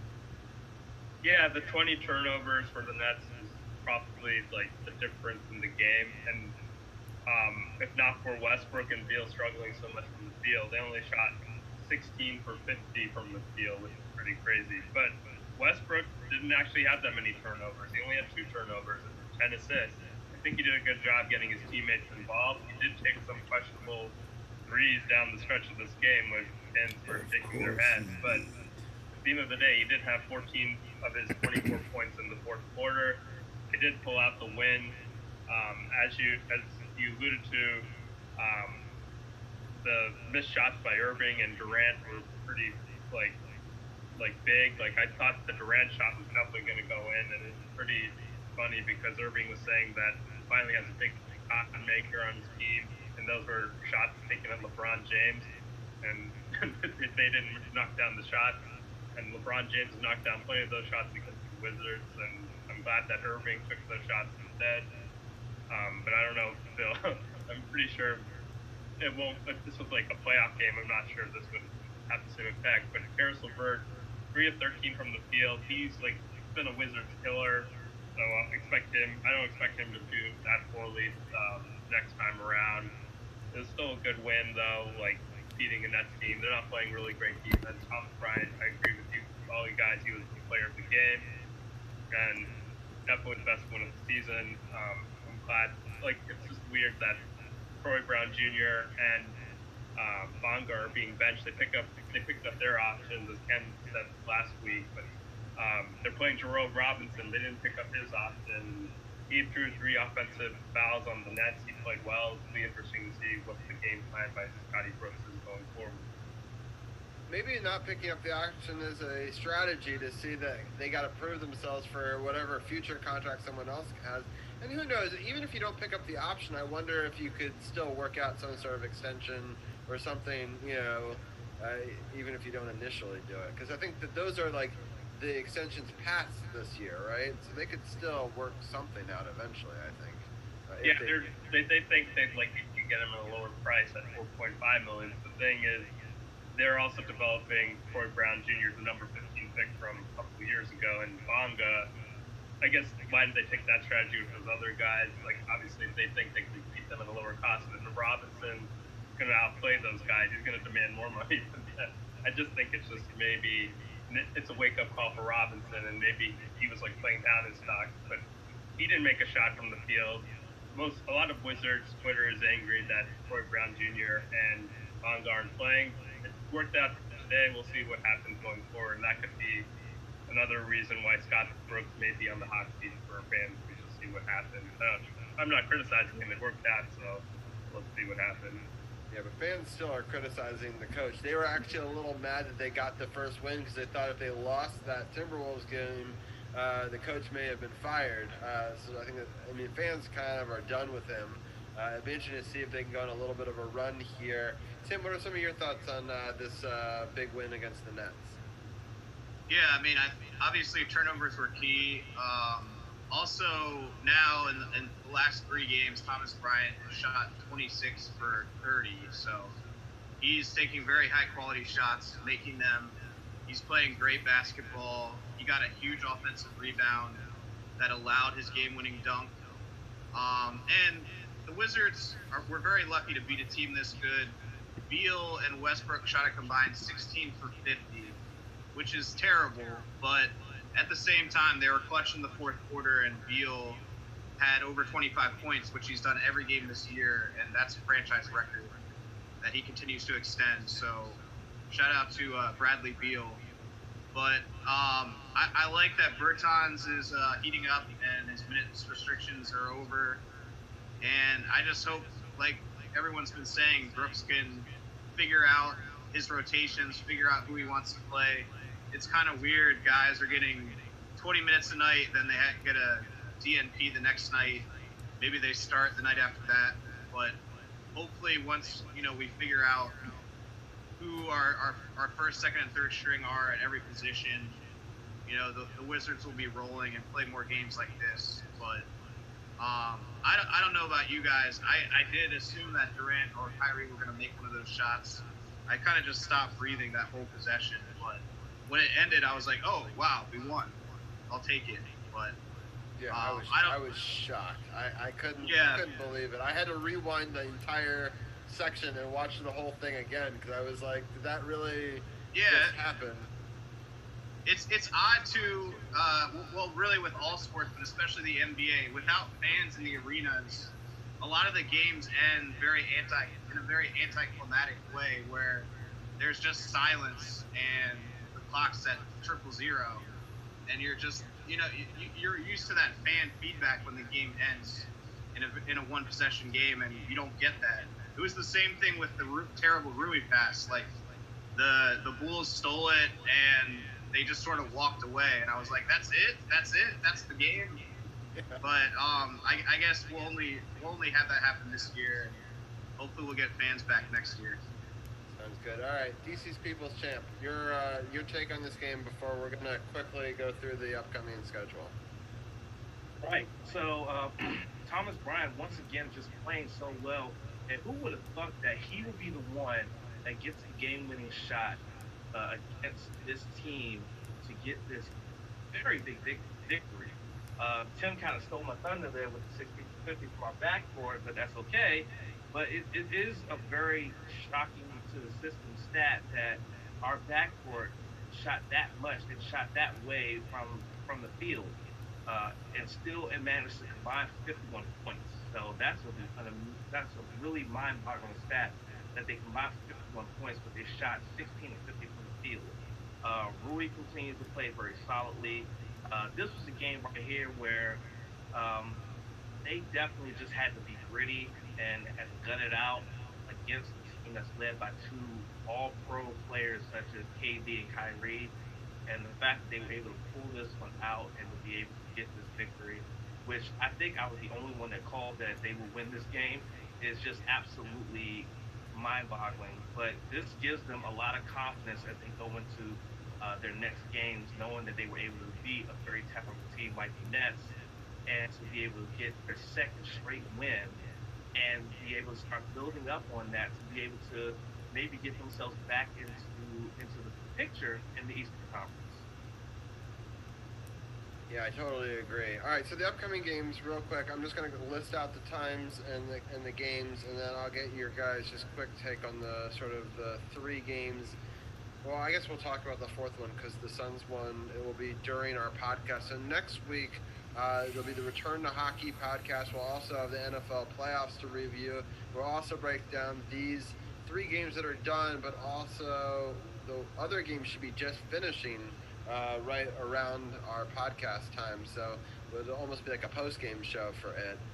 So the 4 games are, we're playing the 76ers at 7 on Wednesday. Have a couple of days off here to get some rest. Then they're playing the Celtics at 7:30 on Friday. It's a back-to-back. On Saturday, they'll play the Heat. This one's in Washington. It's a 7 o'clock start. And then on Monday, as I mentioned, the Suns come to town. It's a 7 o'clock start. Next Monday, we'll be covering or have a post-game live for that. So it's Sixers, Celtics, Heat, and Suns are the 4 opponents. 2 on the road, 2 at home. It's unlikely that Westbrook will play the Heat matchup since they said they're not going to play back-to-back ones. So we think that Westbrook will probably play the 76ers, the Celtics game, and the Suns game. But let's just break them all down real fast. I'm going to start with Brian, since he knows the 76ers and the Celtics so well. What are your thoughts on these 4 games this week? Oh, man, none of these games are going to be easy for the Wizards. These are 4 very good teams that they're going to go up against. It's going to be tough. I think that 76ers game is going to be interesting because they played them so closely on opening night, and I think they know what to expect from each other. So I think it'll be a good game. I think that could be the best one of the 4. Celtics, are kind of been, every team hasn't really hit their stride so far at the start of the season. Celtics are one of them. We'll see if they can get it in gear. Miami's not even in the playoffs right now, so we'll see what happens. Like I said, they're the defending Eastern Conference champions. Then they're not even in the playoffs right now, and so we'll see what happens with that game. It's gonna be tough. I think these are all 4 very difficult games. On paper, I don't think the Wizards are better than any of these teams, but in actuality, I didn't think they were better than the Nets, and they beat the Nets. So maybe they can prove me wrong, but I think this is going to be tough. So do you think 1 win of the 4? Or do you think... If I had to get, I'm going to give them at least 1 win. I think they'll win at least 1 of these games. I'm not sure which one, but I will say they'll win at least 1, maybe 2 of the games. All right, Arun, what is your take on these set of 4 games? Yeah, the 76ers, the Wizards almost beat them the first time. It might be tougher this time around because maybe the 76ers will take the Wizards more seriously. Celtics, they lost Jeff Teague for a good stretch of time. They're already without Kemba Walker. I think that's the most winnable game on the stretch. And then the Heat, they haven't hit their stride. If they win without Westbrook, then we can go. And without Westbrook, we can definitely go on that rant. They're 2-0 without Russell Westbrook. Well, they did lose that 1 game earlier. Yeah. And then the Suns, they'll be Westbrook and Chris Paul, who were traded for each other last season, so that'll be a good matchup. And the Suns are playing really well. I think I'm going to go 2-2 just because the Wizards are playing with a better sense of urgency. They just didn't net, and I don't think other teams, they might be elapsed by one of the other teams. Got it. Yeah, it's weird that they both got traded for each other and then immediately traded to another team the following season. So it's kind of a bizarre scenario. All right, we're going to have to pick it up. I didn't realize it's already 10:40. So we're going to do speed round, but we're going to get People's Champ. I'm going to get you on next. I think it's 2-2. I think they beat Boston and they beat Miami on a back-to-back. They may not beat. I don't think they're going to beat Philly, especially given the fact that early on in the season they Philly scored 40 in the 4th quarter, which is why they lost that one. And Phoenix is the top 5 team in the West. I don't see them beating them, but I'm going to lose. All right. Philly and Phoenix will lose. Got it. And Tim, your quick thoughts on those 4 games. I'm going to go 2-2. It's a really hard stretch if you throw in the Jazz being 5 playoff teams in a row, basically. But I'm gonna say 2-2, but I'm gonna say Celtics and Suns are the 2 wins. I think we're in for a treat next show. I just got a good feeling about it. Nice. Sounds good. All right. Well, I'm going to let Arun and Tim say their goodbyes real quick. Tim, congratulations on the Ravens, making the playoffs. I know both of our teams had to kind of win it at the very last day of the season. I'm excited that both teams that play in Maryland will have a shot this weekend.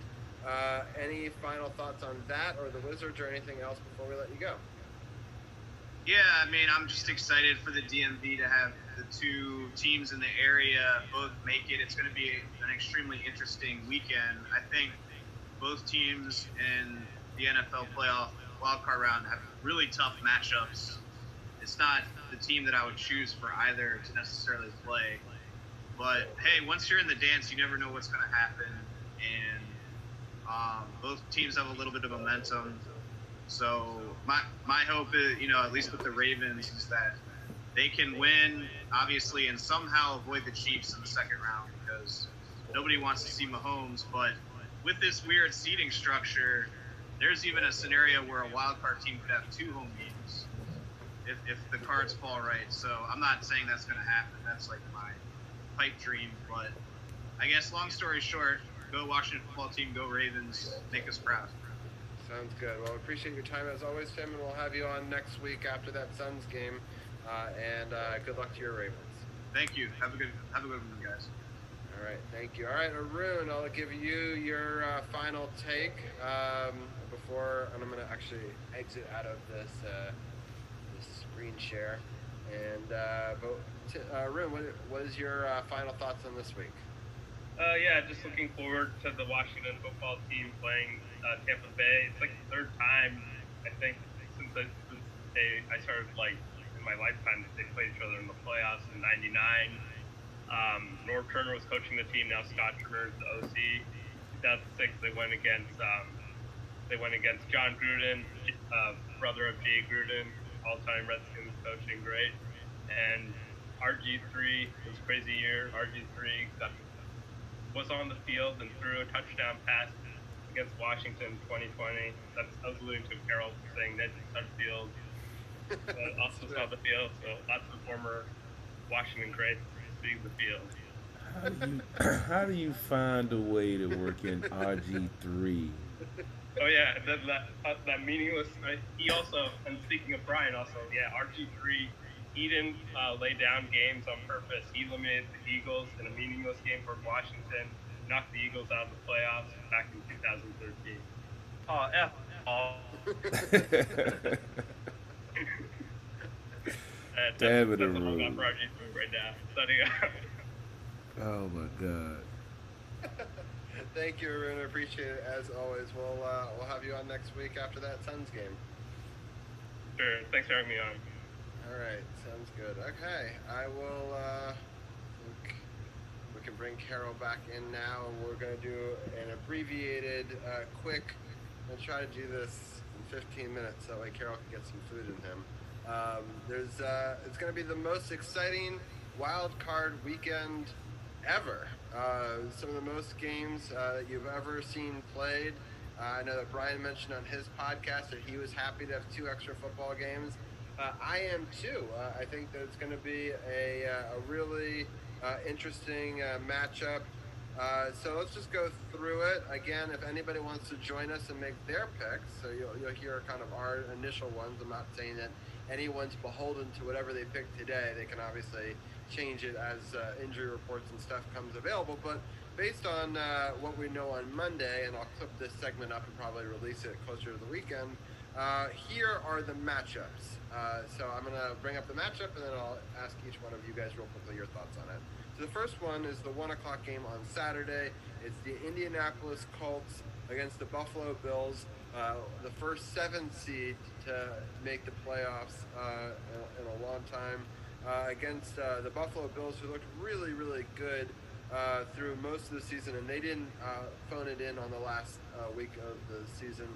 They beat the heck out of Miami. So, Carol, I'm going to start off with you. since you are the champion of Pick'em this year, what are your thoughts on Colts and Bills? I'm going with Buffalo. Josh Allen has been developing at a great pace. They swept the Patriots, won the division for the first time in I think 20 years. They're definitely going to be a tough out in the AFC, until they probably come up against Kansas City. But I got them going to the championship game against Kansas City because Josh Allen's playing well. Their defense, excuse me, their defense has always been, at the top of the league. They have a running game, and just the Josh Allen factor is, I think, going to make some noise in the playoffs this year, especially with them not having to worry about Tom Brady anymore. Yeah, so that's the 105 game on CBS on Saturday. DC's People's Champ, I'll let you take it next. Bills, Colts, do you think the Bills continue their strong play? Absolutely. I mean, Josh Allen has a close to 4-to-1 touchdown to interception ratio on the season. He's thrown 37 touchdown passes and only 10 picks. The kid has been absolutely balling. He's got a weapon like Stephon Diggs.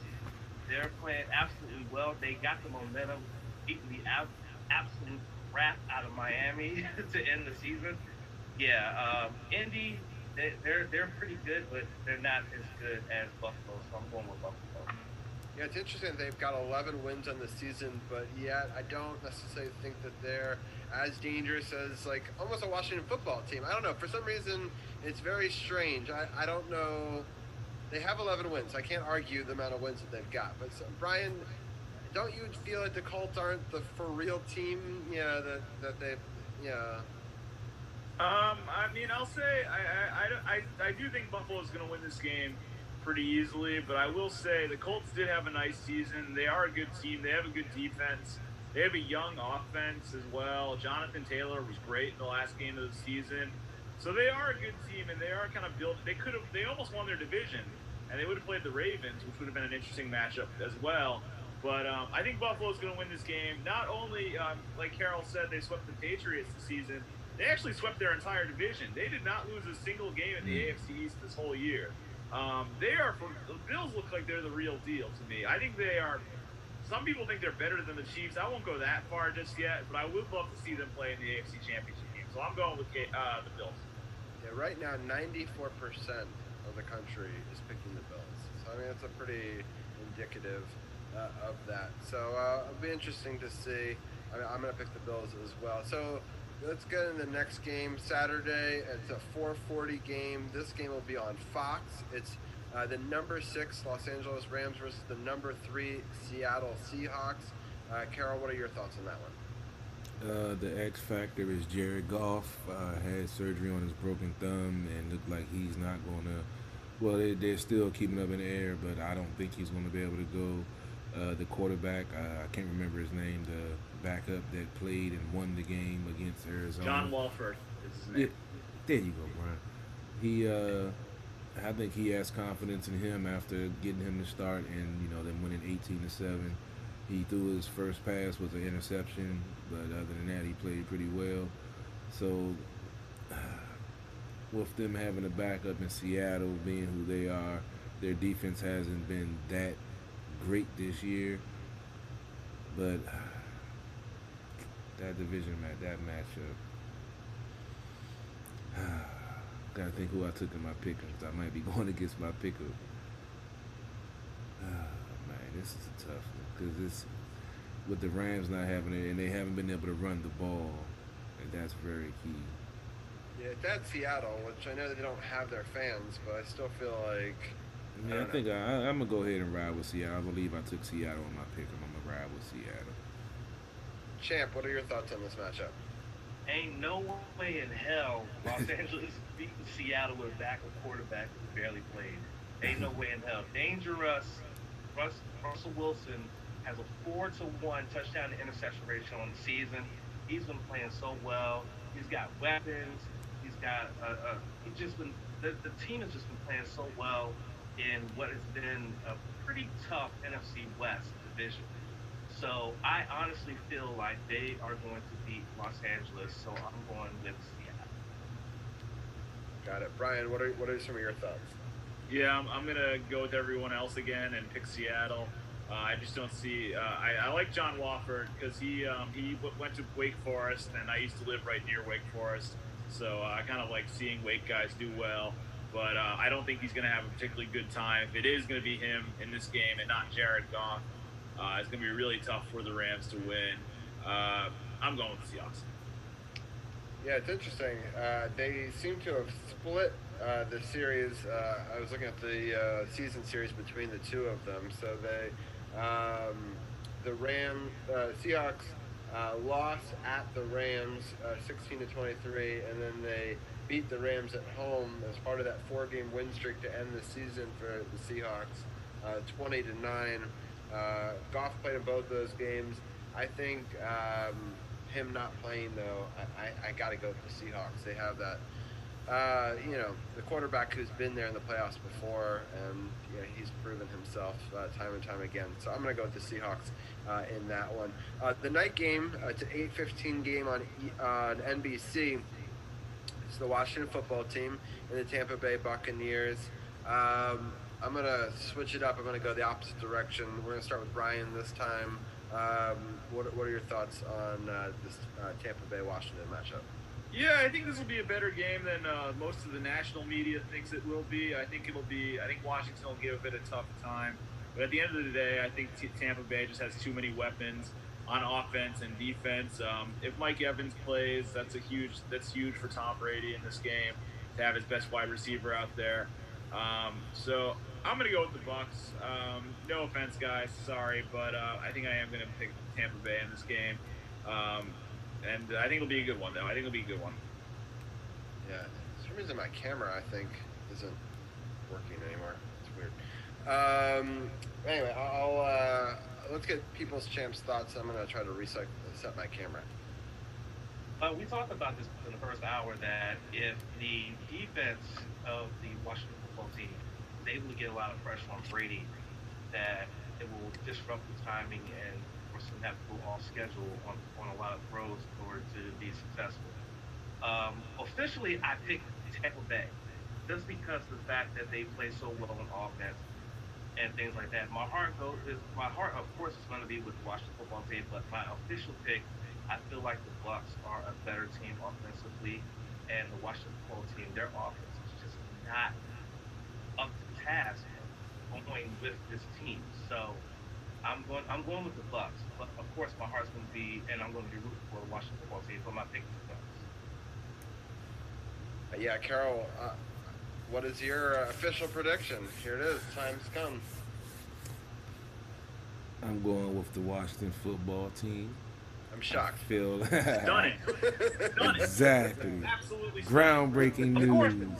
This is breaking news here. But I feel like even with McLaurin suiting up, trying to suit up, I think that another wide receiver is going to step up. If Alex is going to be, another week of him getting treatment, and they're probably going to keep him off the field, off the turf, like they did this past week. Probably the same thing with Gibson and same thing with McLaurin. But I think that if this team can, we saw them put up 10 points early in this past week, which is something they hadn't done all season. And with the defense, playing at the level that they've been playing at, we saw them dictate the pace, even though, they gave up 2 rushing touchdowns to Hurts. But other than that, they pretty much shut down that offense. They were missing players, but they didn't, play to their competition. They did what they've been doing all season on defense. So I feel like they're going to be able to impose their will, especially with Chase Young, like I said, talked about earlier, giving a bulletin board material. And I feel like they're going to shock the world and beat Tampa Bay. I know we're going rapid fire, but who's the wide receiver that's going to step up, Carol? Last week I jumped out there and said Isaiah Wright. Unfortunately, didn't get a chance to make anything happen. I'm going to say it's going to be one of the Sims boys. See, Cam Sims, he plays tough. Steven Sims, he's athletic. So I think either one of them is going to make a play. I think it's going to be one of the Sims boys. I haven't got it narrowed down yet, but I think it's one of them going to be able to step up and make something happen. That makes sense. I have us narrowly losing, maybe by a field goal. Nothing, too much. I think under 7 points. I think it'll be a lot closer than people are expecting. But if we can stay turnover free, or at least win the turnover battle, I think that it is a one possession game in my mind. So that could be a difference maker. Right now, I think the odds have it as Tampa Bay by 8. But I wouldn't be surprised as we get closer to game time. By 8, you say? Yes. I think I get my commission check on Thursday. I might gotta go call the MGM, man. Yeah, well, we'll see. It could either be really close, or they could also just blow us out because they have Tom Brady. So I mean, it's one of those things where it just depends on if our defense can play well, if our secondary can play well, and if we can win the turnover battle. If we can do those 3 things. I'm going with the NFC East curse against Tom Brady. Nice. I like it. Now, you should stay optimistic. I'll stay pessimistic, and hopefully we can keep this train rolling. But all right, so those are the first 3 games. Those are all of the matchups for Saturday. Let me pull up the Sunday one now. So the first one, and that one's going to be an interesting matchup. It's going to be the Baltimore Ravens at the Tennessee Titans. You can hear from Tim, he's a little bit nervous about it. Right now, it's pretty even in the pick'em. It's 52% of people thinking the Titans are going to win. 48% think the Ravens. They're both 11-5. They've seen each other a few times in recent playoff history and in the regular season. This game is going to be on ABC and ESPN. I'm going to start with Brian. What is your take on the Ravens-Titans? I think this is going to be one of the best games of the weekend. These are 2 teams that have played each other very closely. You might remember the Ravens actually beat the Titans in the playoffs last year, and they also played earlier this season, and the Titans won in overtime.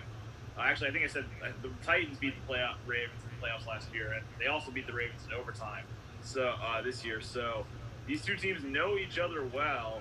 I think it's going to be a good game, but I'm going to go with Baltimore. I think Lamar Jackson takes a big step. He's still looking for his first playoff win. I think this is as good a time as ever to get it. And a big game against Tennessee on the road, I think this is going to be Lamar Jackson's time to shine. He's already got an MVP. He needs that playoff win. He needs that first playoff win, I really feel. So I'm rooting for him to get it. I want to see the Ravens win this game for Tim and for all my other friends who are Ravens fans. So I'm going with Baltimore. Yeah, it's interesting. I think run defense is going to be so crucial for Baltimore. I mean, Tennessee's offense is so tailor-made around a guy who got 2,000 yards. It was incredible to watch him do that this weekend in Henry. But maybe going for that much to break the record the week before, I wonder if that tires you out.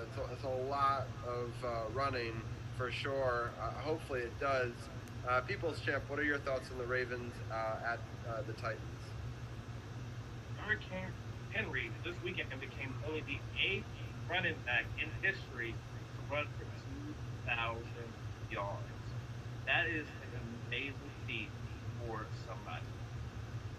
And he's going up against the 8th ranked rushing defense in the league in the Ravens. I see it as this. 1, Lamar Jackson has yet to be able to win in a big spot. So that's one thing hanging over the head of the Ravens. The other is being able to stop someone who managed in 16 games to get 2,000 yards rushing and not really turn the ball over a lot. And Tim, I know you're probably listening to this and you're probably watching this, and I'm sorry. I'm going with Tennessee. Because if they get Derrick Henry running and going, Tannehill has thrown less than 10 interceptions this game, so the passing game will be wide open, and he'll be able to carve up his defense. I'm going with Tennessee on this. Carol, I know you picked Tennessee a lot this season. I've watched your pick 'em. I know that you've been a pretty big fan of their play. What are your thoughts on this matchup? And they've let me down several times. So I know it's going to be a shock to the world, but I'm actually going to take Baltimore in this game.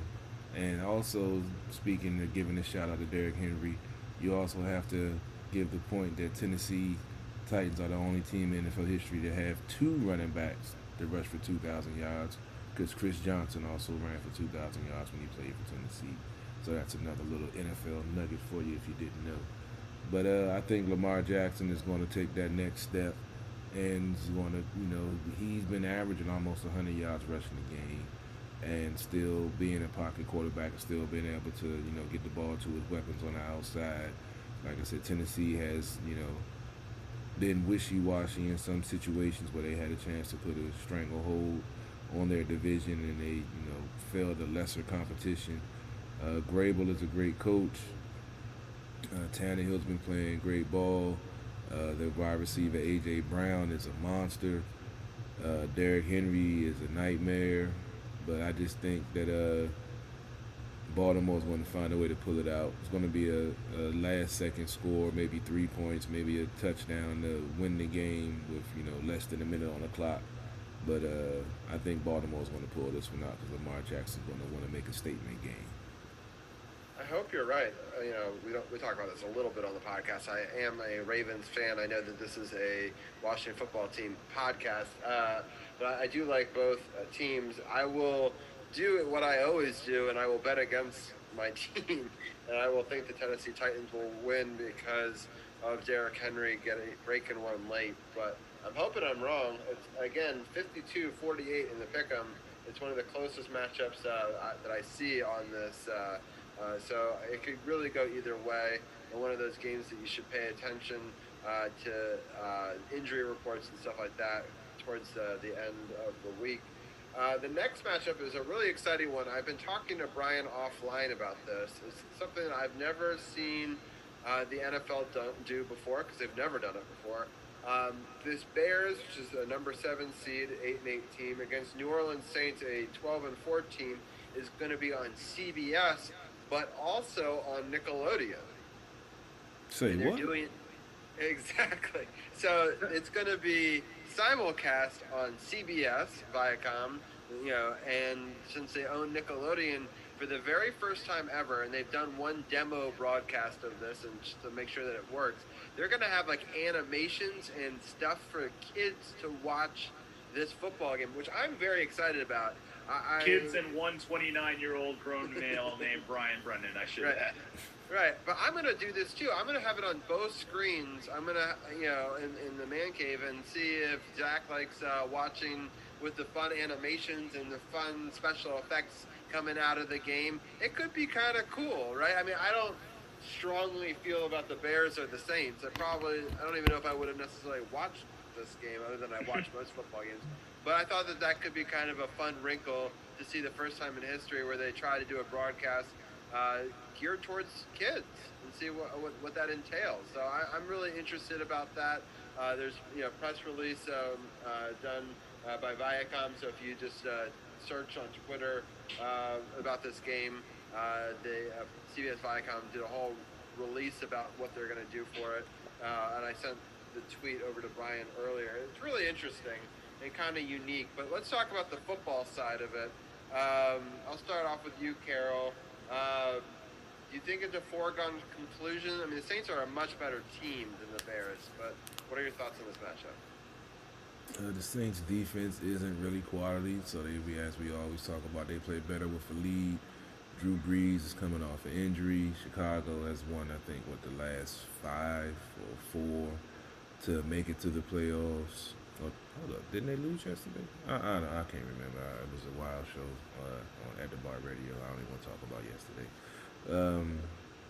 I think they did lose yesterday, but they won their previous 3 to put themselves into that situation. Okay, yeah, so they did get some help to get into the playoffs. So, I mean, I think the Saints are going to, win the game. Chicago has a chance because they do have Khalil Mack. He's always an X factor. Trubisky has been playing well in the last 4 games. I believe I saw the stat he had 300-plus yard passing games with 3 touchdowns and 3 wins that they had. I didn't look at his stat line yesterday, but he's They're kind of in a groove right now. Saints defense, I mentioned, isn't really that quality. So if the Saints can get off to a fast start like we've seen them do before, then yeah, they can blow the doors off Chicago. But if Chicago's defense is able to slow them down and Trubisky can get their offense moving, it's going to be an interesting game. But I'm still going with the Saints. Yeah, I'm looking at the wins. It was over Houston, Minnesota, and Jacksonville. I mean, I think the Houston, in some ways, was the best win because it's the biggest win, and at Minnesota can be slightly difficult just because it's a divisional matchup. But over those other weeks, they lost to the Detroit Lions. They lost pretty badly to Green Bay in both games.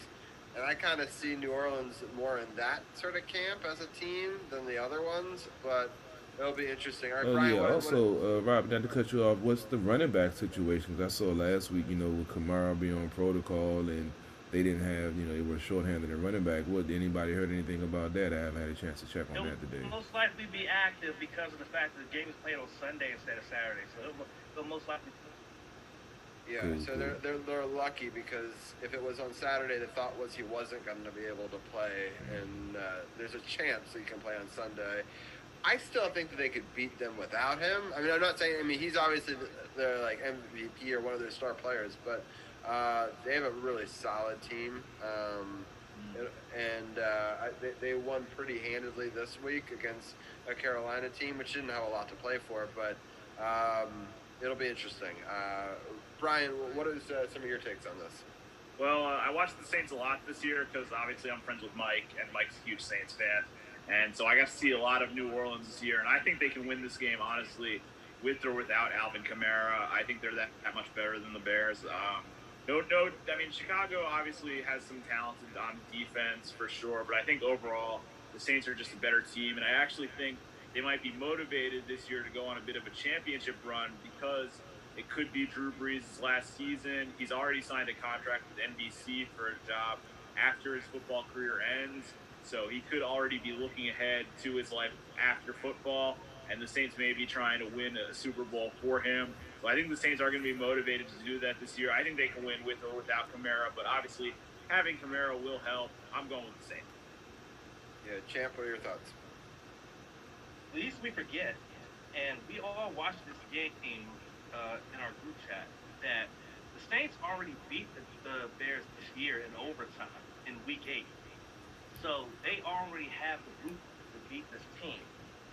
Kamara in that game only had 67 yards rushing.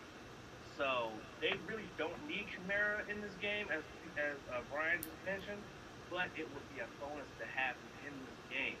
Now having the fact that it's on Sunday means that Kamara will most likely be active, so that'll be a bonus for them.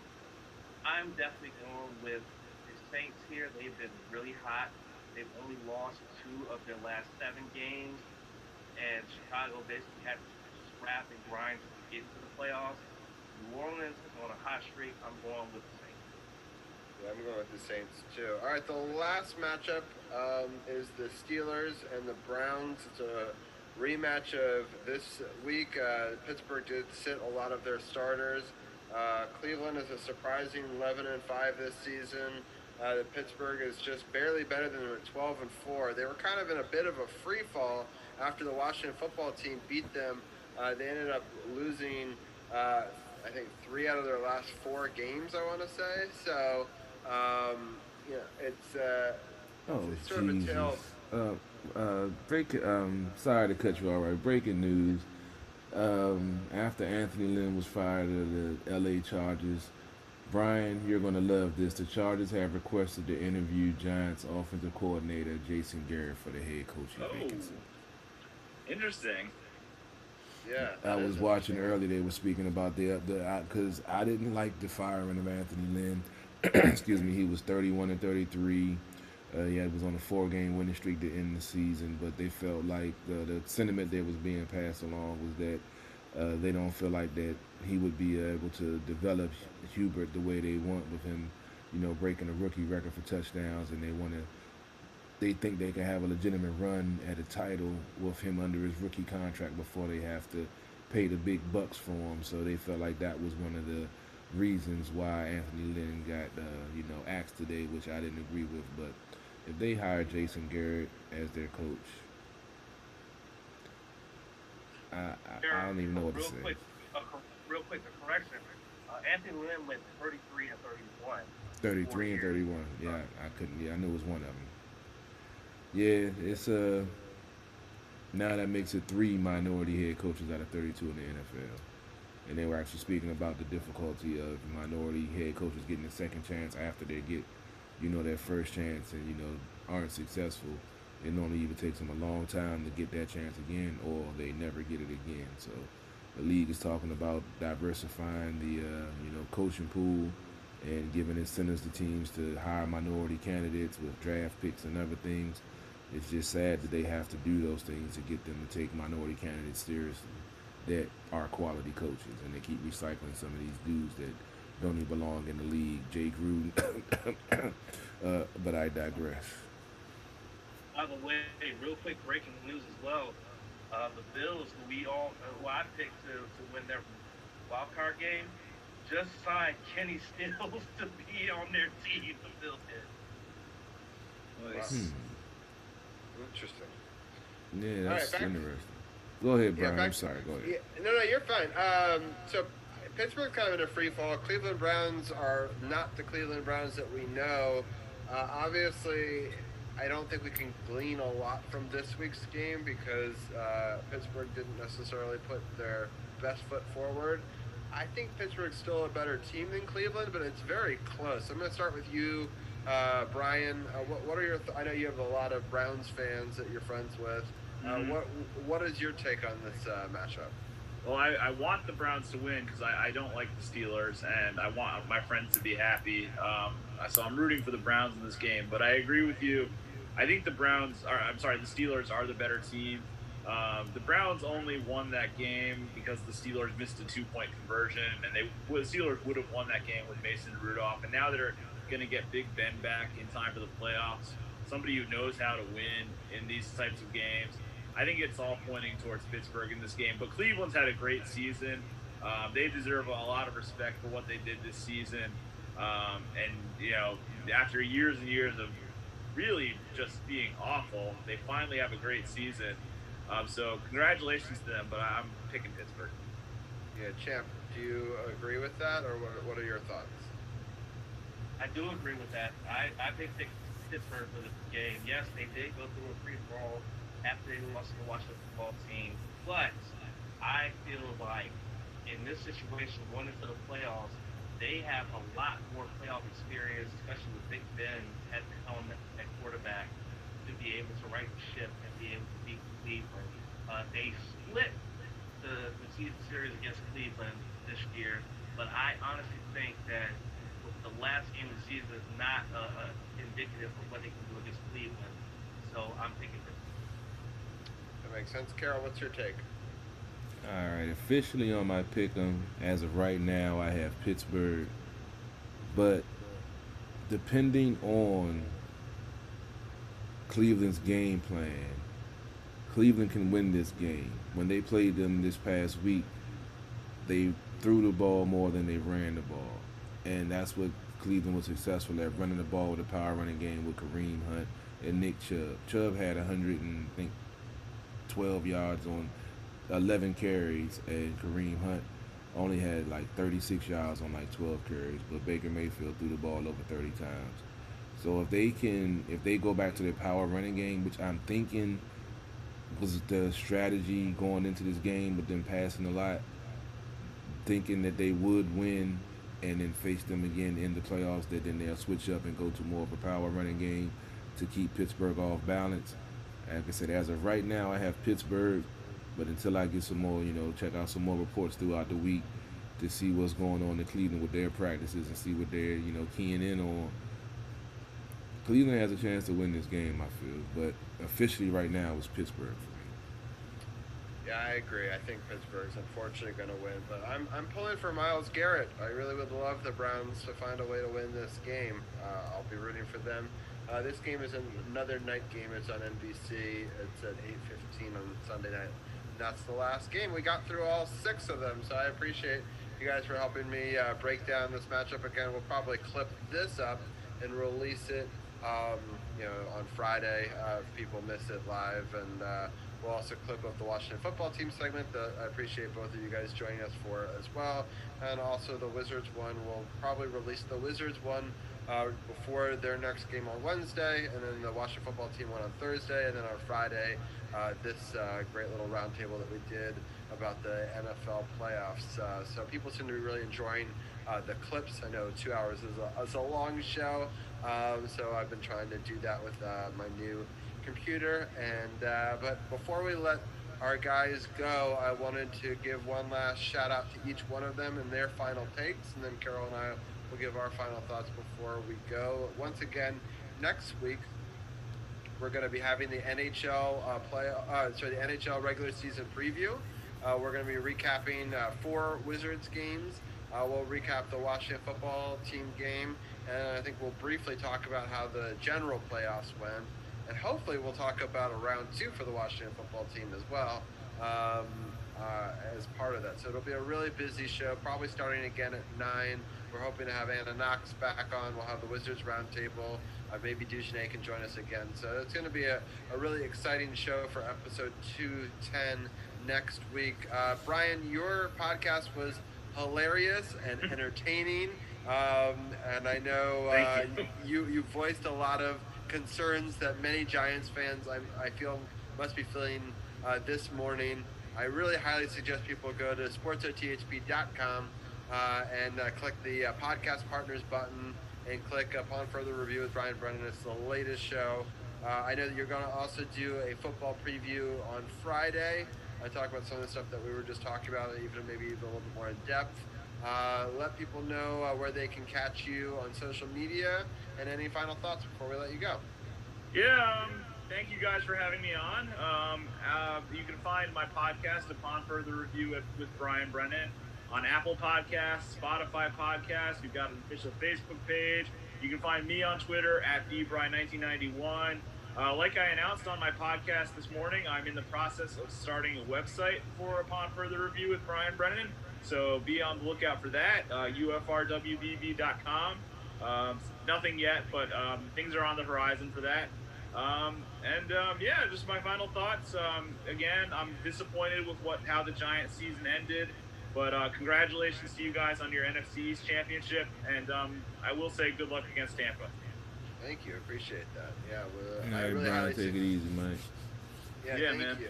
And I really highly suggest people check that podcast out. It was a great watch, and hopefully I'll help Brian maybe in the future do some website building. Love your help, man. I don't know what the hell I'm doing when it comes to this. It's good that I was a former website teacher, so I could definitely come up with some ideas with you, and so I appreciate it, and we'll talk to you next week. Yeah, no problem. Have a good night, guys. Talk to you next week. All right, man. All right, Champ, let us know what's happening in the No Spots podcast this week.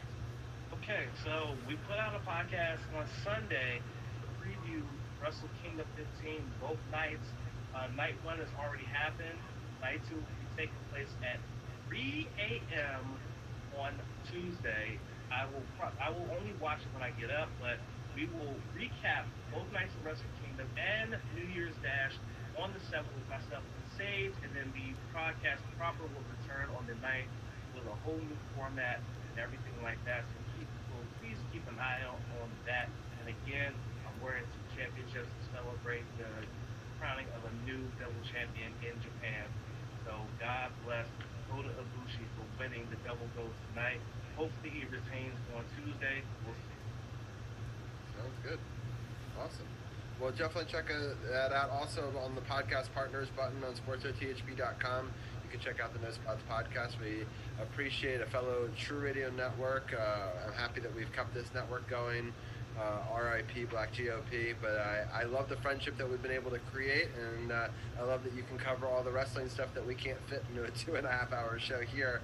And I encourage anybody who's a fan of wrestling to go check out the No Spots podcast. And Ken, DC's People's Champ, we'll talk to you next week. By the way, this belt is heavier than it looks, and my shoulder is sore, but I'll let y'all later. All right, bro. I'll let you later, man. Sounds good. All right, Carol. Big show, 2.5 hours. Kind of expected it. Next week's probably going to be a long show too. It's the return of hockey, basketball, and then the playoff picture.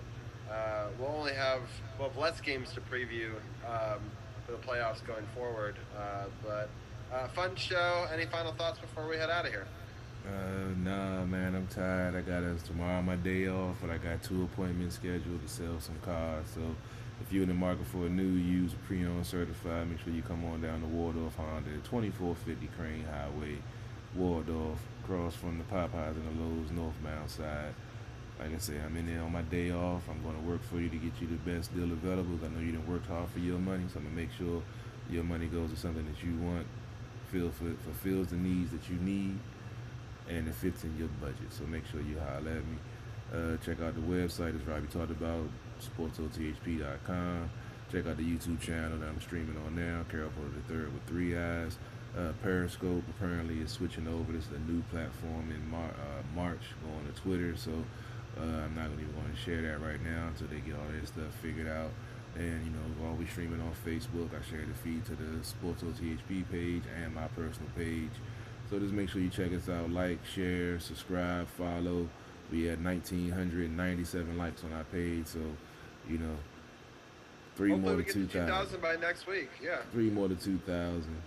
And then, working on a giveaway, not for 2,000, but working on something to give some Sports OTHP apparel away. I got a new sweatsuit getting designed by Eric Kusa. Shout out to them, one of our sponsors to our show. So make sure you be on the lookout. Should be having it in a couple of weeks, so stay tuned for so much more. DC Sports by the Politics. It's not just a catchphrase, it's not just a motto, it's what we do.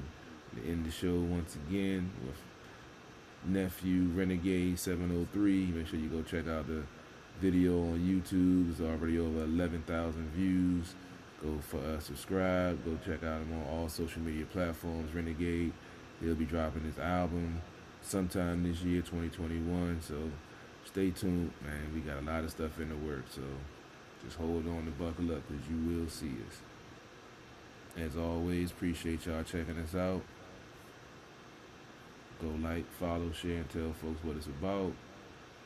CP3, RobbieG, Sports OTHP. We out. Y'all be safe, be blessed, and we see you next week.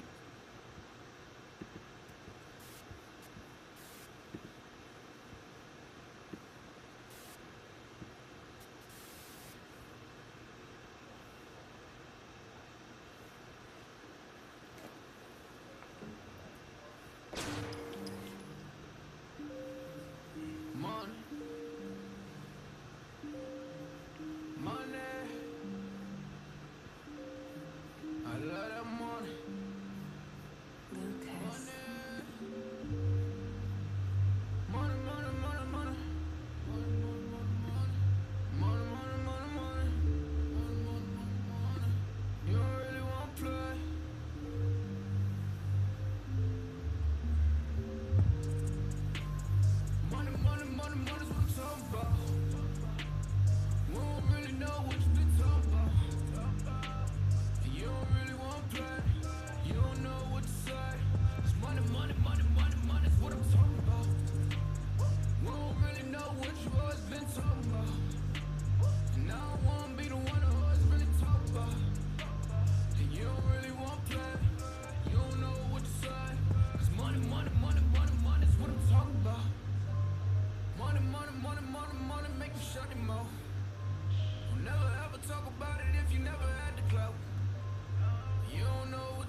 talking about.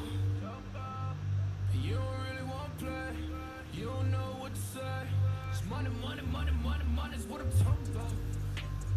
We don't really know what you always been talking about. And I don't want to be the one who always really talk about. And you don't really want to play. You don't know what to say.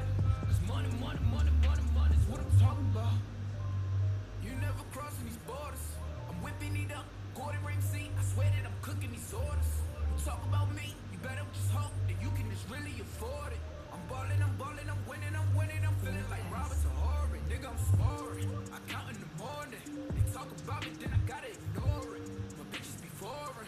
So independent, my money be corporate. These rappers is boring. You hate me and I'm always gonna adore it. I'm smoking that soaring. She always go ahead and let me explore it. I call it my Dora. You can go talk about me, I ain't flawless. I go put my all in. If a nigga talk about me, then I'm gone in. You know that I'm gone in. Jump in, take trips, Pompeii. All day, always keep 3 stacks like Andre. I get it, I get it, I get it, I get it, man. And you can never, ever, ever get rid of that. So watch what you say, and watch how you do. If you play the game, then you play by the rules. Money, money, money, money's what I'm talking about. We don't really know what you've been talking about. You don't really want to play. You don't know what to say. It's money, money, money, money, money's what I'm talking about. We don't really know what you always been talking about.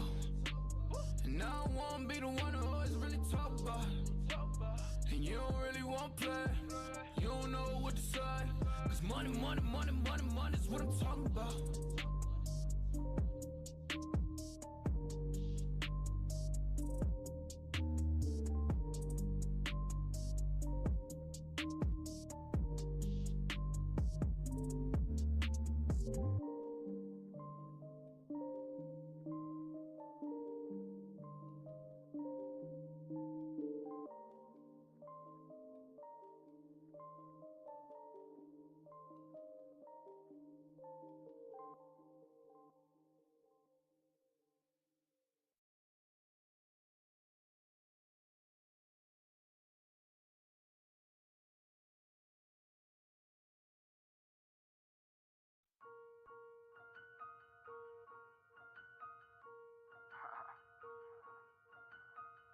I don't get this motherfucker right. Right.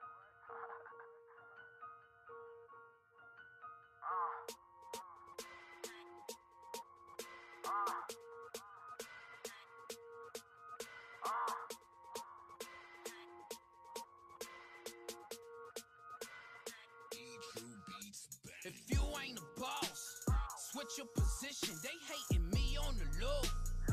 I cannot listen. I pack your bag if you trippin'. I got me your superstition that you been looking for ways. Get me up off this mission. My grandma told me